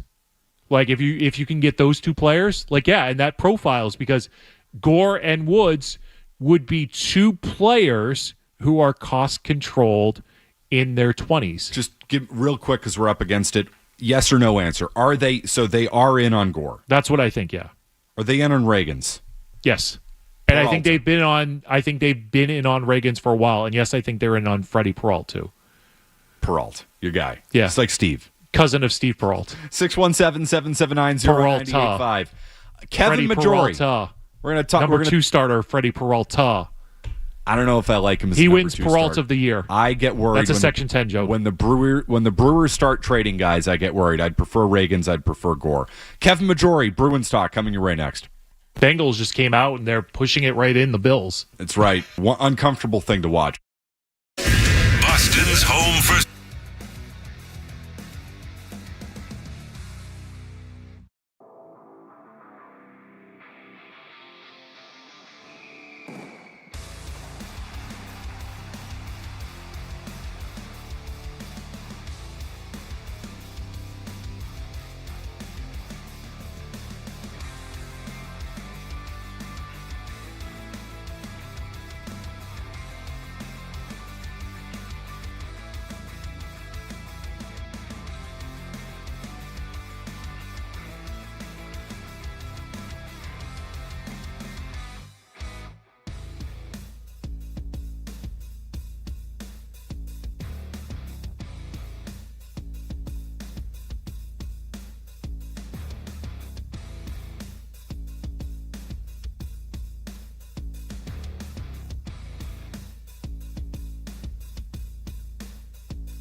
Celtics, the Patriots, the Sox, the Revs, and you. We're Boston's home for sports. 98.5 The Sports Hub. Chipped into the right wing corner, goes to get it against Dillon. Gets it behind the net to Geeky. Geeky to the near side. Zadorov one-times it toward the net. Tipped off Elias Lindholm. And then across and they score! Lindholm tracked it down on the far circle and got it to Geeky for a one-timer. Bruins are back in front. Jimmy, if we're going to talk Bruins, and more importantly, if we're going to talk Morgan Geeky, there's only one person in Boston, the foremost Morgan Geeky expert in Boston, that we need to talk to. Can I just say one thing before we get to our guest on the expert hotline? Sure. The Volkswagen Dealers expert hotline, I do believe. Ryan Johnston has been such a delight and such a pleasure to listen to this year as far as calling games with Bob Beers. He is so good. He's so smooth. It's just like money. It's so great that I don't have a Blackhawks fan yelling at me about the Bruins scoring a goal. It's amazing listening to the radio and hearing Ryan do such a great job. I know the score of the game. I know where the puck is. I know exactly what's going on, and he sets up Bob Beers so well. I couldn't agree more. RJ has been outstanding. This is his calling. There's no doubt about it. And so I'm so glad he got the gig. It's a pleasure to listen to him on our station. We are very lucky for sure to have RJ calling the Bruins games. Jimmy, I second that wholeheartedly. To the Volkswagen Dealers expert hotline we go. To one of the Bruins expert, I mean truly a Bruins expert, and nobody knows him better than Kevin Majori from the Felgar and Maz program. Majori! How you guys doing? Great. And here, Kevin, you thought you had a Sunday off. I was going to say my Sunday away from the building, and you guys found a way to get me on the air for it. How'd you hit him this morning? You golfed this morning? No, I didn't. No. The clubs are they'll still be simulator days, but the clubs are officially in the closet for the winter. No more on the golf course until 2026. So we have the golf tournament during the summer. I think, did Bob Beers call you a ringer at some point because you were golfing with that group? Might have been 3 years ago when it was me, Bob, Felgar, and Maz. We came in third.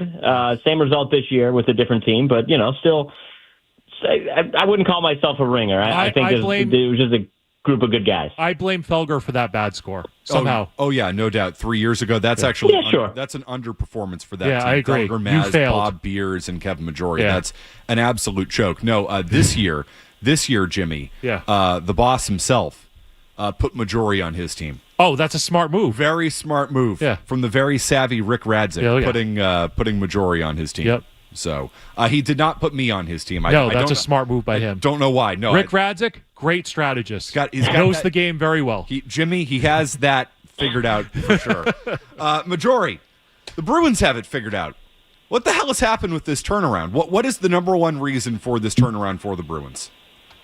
Well, I mean, I think there's multiple things, but I'll start right away with the man behind the bench, Marco Sturm, who we're 30 games in. I was probably 15, 20 games in when I realized that he has done a terrific job so far of taking what he has and getting a group of guys to play good hockey, mostly night in, night out. There's obviously been 3 or 4 games this year where they absolutely haven't shown up.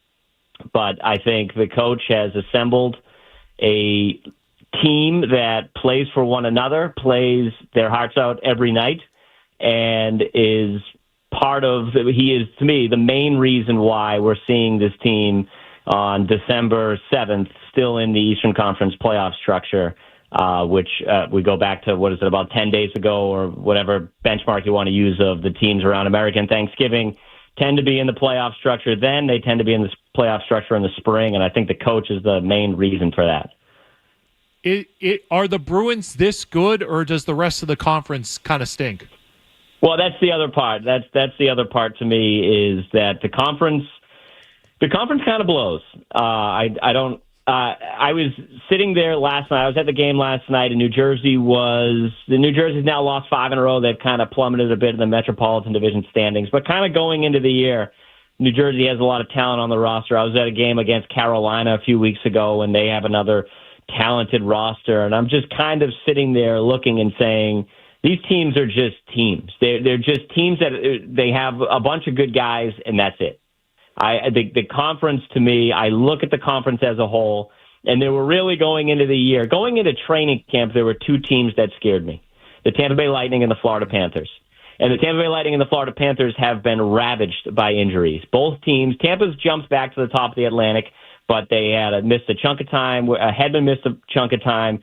Kucherov's out right now. Braden Point's out right now. Like Ryan McDonough, legitimate players on that team have been missing time. And they're still on the top of the Atlantic. Florida has played the entire season without their two best players. They will play the entire season without their best player in Alex Barkov. They're going to get Tkachuk back soon, and I expect the team to start making their way back up. They also don't have Eetu Luostarinen, who burned himself on a grill or something. He's missed time. Dmitry Kulikov. All these Florida injuries, when they get back and healthy, they'll start to rise to the top. But you look at the Eastern Conference as a whole, and I think the conference is so bad that it's benefited the Bruins, who are kind of just in that pack of teams that might win games, might not win games, and the Bruins have been winning the games. And I'm not trying to take away from the Bruins, but I think the Eastern Conference as a whole blows, and that's helped them. Burning yourself on a grill is such a post-winning the Stanley Cup style injury. That's an all-timer right there. All right, Majori, your guy Morgan Geekie. I mean, he's been absolutely lights out. Would you like to continue with your day job and offer some commentary on Morgan Geekie? Well, let me say this: that I never hated Morgan Geekie, so I want to get out ahead of that one. I never hated David Pastrnak either. It's just that whole incident. There's still time for you to develop a hatred for him. I guess I'll say this. I guess I can't say that I never hated Morgan Geekie, because his first year here, I believe right around Thanksgiving, I tweeted that I don't know what he does.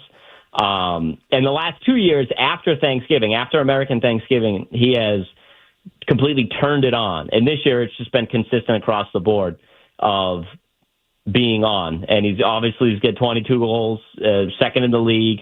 You can go back to last year and maybe the 33 goals, you sat there and said, this is going to be an outlier. He was shooting at a ridiculous rate. The shooting percentage was so high that it maybe was just an anomaly, but he's shown that he can score. He's got a great shot. He's not afraid to use that shot. There was a couple times last night he just had it on his stick and fired away. And that's great. When you're scoring goals and you can score goals, that's what you want to do. Just shoot it. Just put it on the net. And that's exactly what he's done. You can talk about a lot of reasons why this team is where they are in the standings. I specifically go to the coach and the culture that he's built just in 30 games so far, and I hope that it continues to build. Geekie's one of the other reasons why this team is where they are, because the guy can put the puck in the net, and last year wasn't a fluke. He's going to have another 30-goal season. I'm not sure he's going to consistently be a 30-goal scorer in the league, but he's consistently going to be, with the Bruins going forward, a 20, 25-goal scorer with the ability to score 30 goals every season that he starts. Kevin, do you like the line pairings and the defensive pairings for this team, or would you change anything about that? Well, I mean, when they get healthy, I'm not saying I don't love it now. They're obviously, Pasternak's out, McAvoy's out, Yoki Haru's out, so they're obviously dealing with a bunch of injuries. So I don't love the way it looks right now. They're still winning, so it happens, but when everybody gets healthy, I would definitely like to see them go back to, obviously, how they ended the year and started the year with that first line of Elias Lindholm centering Pastrnak and Geekie. Lindholm is one of your better setup men up top on offense, and you have to put one of your better setup men with the two guys on your team that can finish. So when healthy, I want to see Lindholm, Geekie, and Pastrnak back together. That second line with Zacha, Mittelstadt, and Arvidsson is another one. They're still playing together. They're all healthy again. Arvidsson and Mittelstadt obviously missed time. Zacha, Mittelstadt, Arvidsson is my second line. And then the bottom six, that's something maybe would be open, maybe moving around, because you can never, I don't really think you can ever really have a complete and set bottom six. I still think you would keep Minton and Jeannot together. They've played a lot together this year. I feel like Alex Steeves has, at least for now, got himself a spot on this roster. Do you put him on the third line when everybody's healthy, or do you put him on the fourth line where you're going to get the best out of him? And then defensively, when McAvoy's back, he's got to go back with Zadorov. We saw the Lorai experiment. I'm not doing the McAvoy-Lorai experiment. McAvoy was so much better alongside Zadorov because he can focus a little bit more on being himself. The Lindholm-Peak pairing is one I would still keep together. I don't think they've been the best this year, but they've had good moments this year and in past years together. And then the last pairing is just like, find whatever combo works the best, whether it's Lorai, Aspero, Jokiharju, Aspero, whatever. I honestly, between those three guys, who's ever playing the worst should be benched until the other one has a bad game, and then you just pop that one in and take one out. But to me, the McAvoy, Zadorov, Peak, Lindholm is how I would keep it going forward defensively. Kevin, how do you feel about the goaltending this year? I think one of the goalies has been terrific, and that's the one you pay a lot of money. I think his stat line doesn't, and I'm not trying to knock on Korpisalo. I don't think Korpisalo has been great this year. He's also had really good games, but talking about all the reasons of why they are where they are, the one reason is Jeremy Swayman. His stat line, he's had 3 or 4 bad games. The other night against Detroit, the game against Ottawa early in the year also against Vegas. Those are 3 that stick out to me. But Jeremy Swayman this year has been not worth every penny of his salary, but he's been really, really good. I think he's been one of the best goalies in the league this year. And I'm not a Swayman truther like I was a Tuukka Rask truther, but I think Jeremy Swayman has been one of the best goalies in the league this year, and he has been one of the, if I had to do 3 reasons as to why the Bruins are where they are in the standings, I've already mentioned the coach. I think Geeky, and I also lump Elias Lindholm in that stretch. He has 17 points in 20 games. He's been playing better than he was last year, so you want that out of your top 6 center. And the other big reason is Jeremy Swayman. I think Swayman has had nights where he's stolen games for this team. He's been very, very good in the crease, with the exception of 3 or 4 games. And I think he's really solidified the goaltending in this city this year compared to what the team got out of the goaltenders last year. Are they playing him enough as a result? 19 starts for Swayman, 12 for Korpisalo. I think so. Yeah, there's obviously going to be questions about his workload and if he can handle the heavy workload, and we'll see that as we continue to go forward. I do like the way they've done it, where he hasn't played. It's 30 games. He obviously got yanked the other night. That's why there's 31 total. 19 and 12. I like to basically 2-1, right? 19 starts to 11 starts, so it's not exactly 2-1, but I like that the 2-1 of they're not overworking him, but they're not underworking him, because he's been so good that you can't do what you were doing 2 years ago with him and Olmark, where it was every other night. You absolutely can't do that when you have a goalie playing as good as Swayman is playing, but I like that they're also not overworking him. He's getting maybe 2 or 3 games in a row, and then it's Korpisalo getting a game. Maybe Korpisalo gets 2 out of 3 at one point, but I do like how they've worked him. If they want to continue to be in the playoff structure as time goes on throughout the year, it'll probably be on the backside of the Olympic break if that actually happens. He's going to have to play more than what he's doing now, but I think the workload right now has been great. It's basically been a 2-1 workload, and they're not overworking him, but they're still getting enough out of him where they're seeing his best mostly every night. All right, he is Kevin Majori. I'm glad you stuck to your day job and gave us some opinions on the Bruins. That was much appreciated. And Kevin, we'll hear from you tomorrow on Felgar and Maz. All right, thank you, guys. All right, Kevin, thank you. Have a good one. That's Kevin Majori joining us on the Volkswagen Dealers Expert Hotline on his day off. Normally produces the Patriots on Sundays, so very happy he was able for to. For 15 minutes, I think he can bill for 3 hours now. I would agree. That would be my approach. Better to bill and then ask for forgiveness. That of course, is always, obviously. Always the way you want to go about it. We'll continue. Get into the Celtics as well as we get you game ready for them. Matt McCarthy, Jimmy Stewart hanging out. Boston's home for sports. 98.5.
what game, it all happens here. 98.5 The Sports Hub. A lot of disappointment about this day, about what this game turned into. But at the end of the day, it's going to be another blowout Celtics win. And the gap year Boston Celtics are starting to put a gap between themselves and the middle of the Eastern Conference. They go into Washington last night and win by 45 tonight on the second night of the back-to-back, their fifth game in 7 nights. They continue their offensive onslaught and they bludgeon the LA Lakers. The final score, Boston 126, LA 105. Hit on this very briefly earlier on, Jimmy. I thought Friday night was an abomination for the NBA, I think the fans. I thought the fans got robbed Friday night. Consumer fraud. They did. There's no other way to say it. Consumer fraud. And the Lakers didn't play anybody, and they didn't try. It's like, what am I supposed to take away from this as a fan? I go into a night thinking I'm getting LeBron at the Garden, the number 2 team in the West, a real good test against the Celtics, and instead I get a fake basketball game. You get Bronny James with, 5 points? A mascot. Because Daddy doesn't want to play, I get the mascot instead. And that's what the NBA has become. It's every single night a guy doesn't play. It's a tough... I think NBA fans are getting the short end of the stick, and I think of the 4 major sports right now, the NBA is failing to provide their fans with the product that they deserve. Yeah, I think there's truth to that. I think the pace of play could be better. Like I said before, take the shot clock and go from 24 to 16. Mm-hmm. Maybe that's a little extreme, but I think that would improve the pace of play. It would give defenses less time to set up. I think it would accelerate the game. Now you'd have to worry about scoring records going down in flames, or certain statistical things just being blown out of proportion. But I think it's something that the NBA should look at.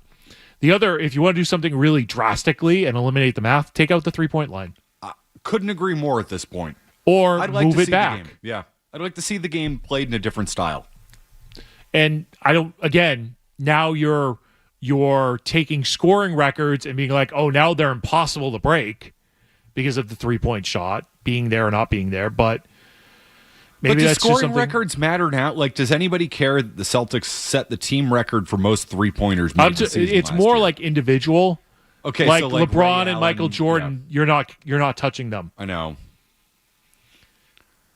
Yeah, I don't know. Records change over the course of 73 home runs. You're not touching. But you're not touching that anyway because the guy was roided out of his mind and the balls were. But Aaron Judge made a run at it.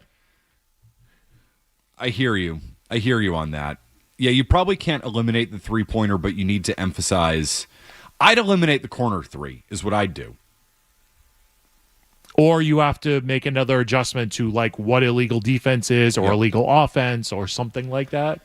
It's like I agree with Joe Mazzulla, as I usually do, about the pace of play needs to be better.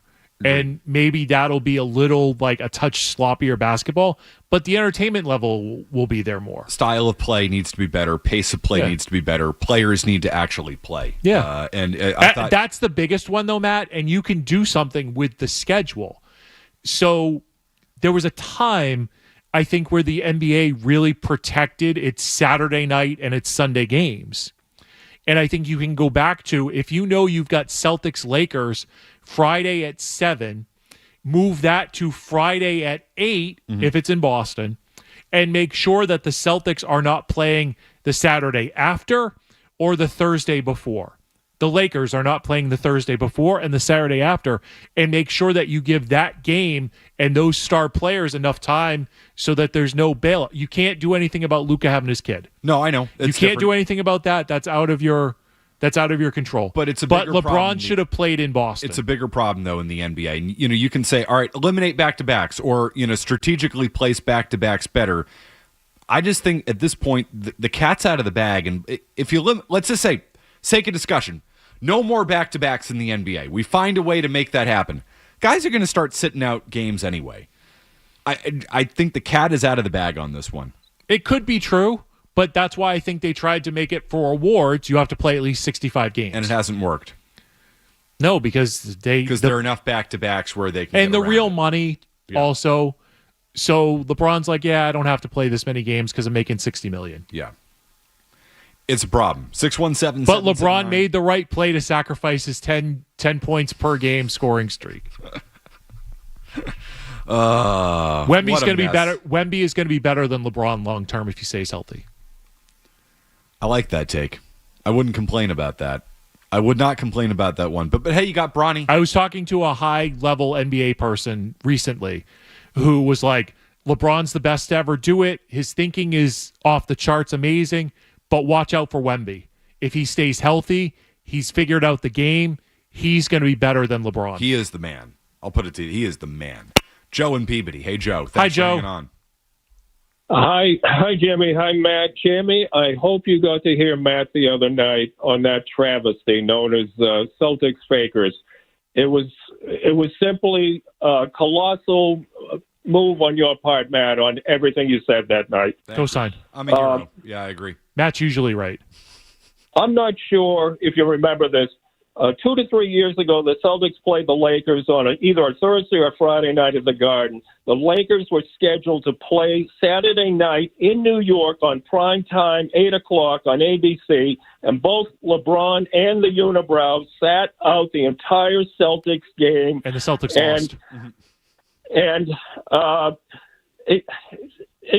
granted, it was a Knicks game. It was Saturday night, but the fans are paying to see the stars. I can remember back in the 80s standing in the rafters, $9 a seat to see Magic and Bird. Are you telling me when are they going to sit out? I don't believe so. Yeah, and you're not paying $9 to go to that game the other night, and instead you get Gabe Vincent. But here's the thing: Austin is that Reeves. because I follow ticket prices for sporting events constantly because it's a good gauge to see what kind of fan interest there is. Yep.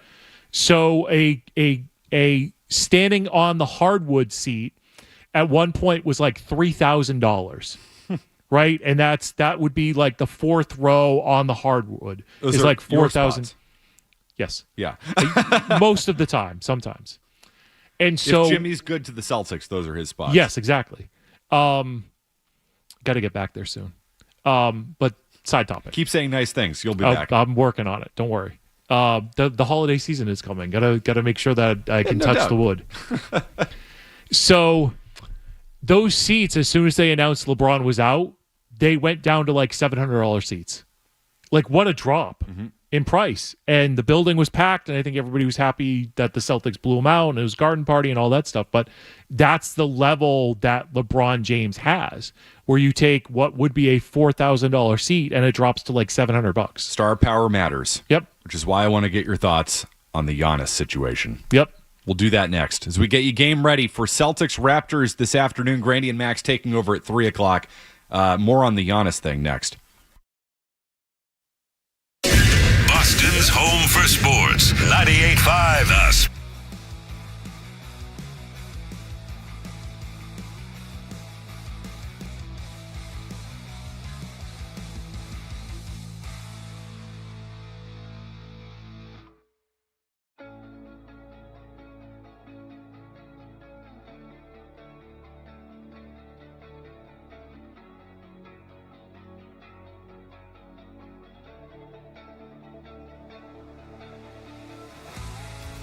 The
Boston sports, yeah, we got that covered.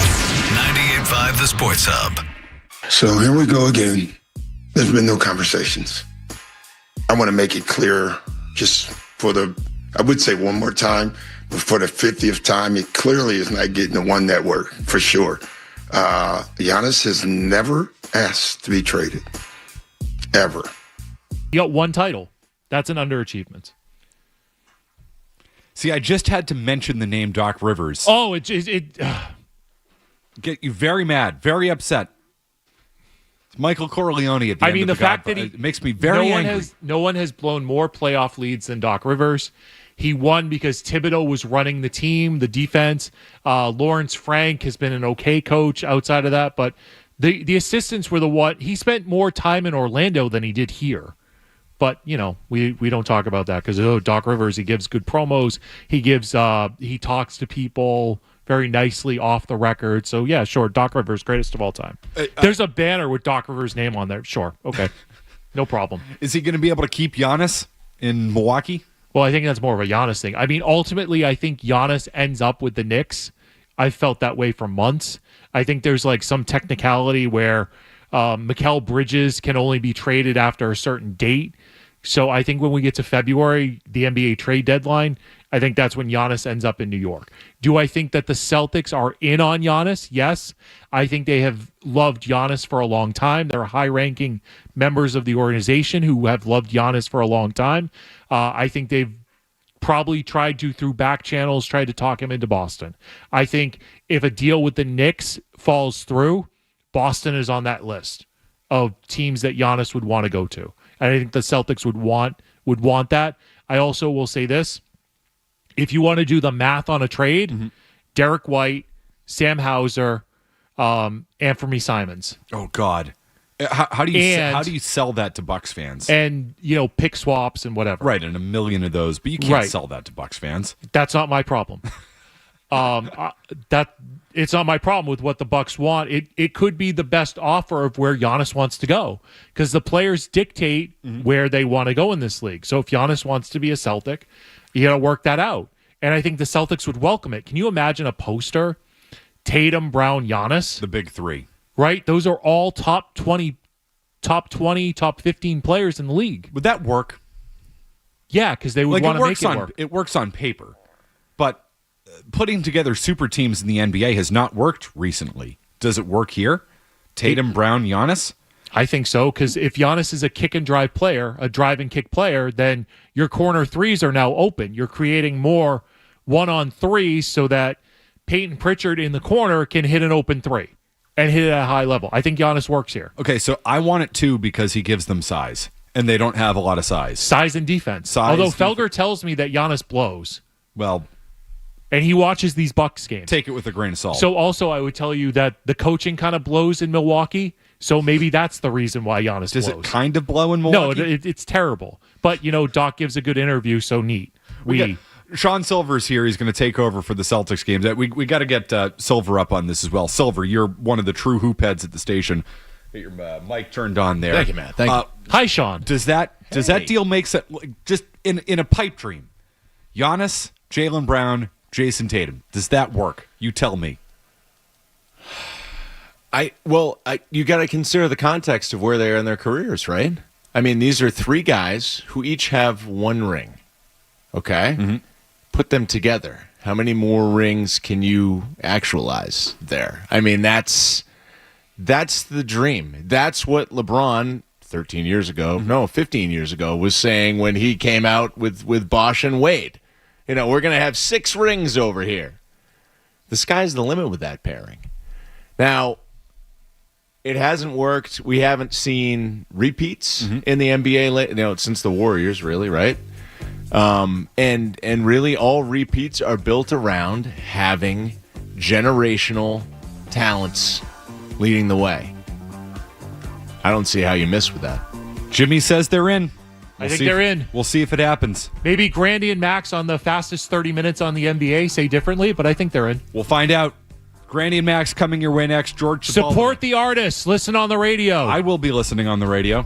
So, got to get ready for the Pops here. That's my pregame. Got a pregame for the Pops. Sean Silver will have you at the half And at postgame, Jimmy Stewart, what a blast. What a gift finding out that you were coming in and working this program. You're welcome, Boston. No, thank you, Jimmy. Thank you for making my day. I'm Matt McCarthy. I'm back on Thursday in for Joe. We'll talk to you then. See ya.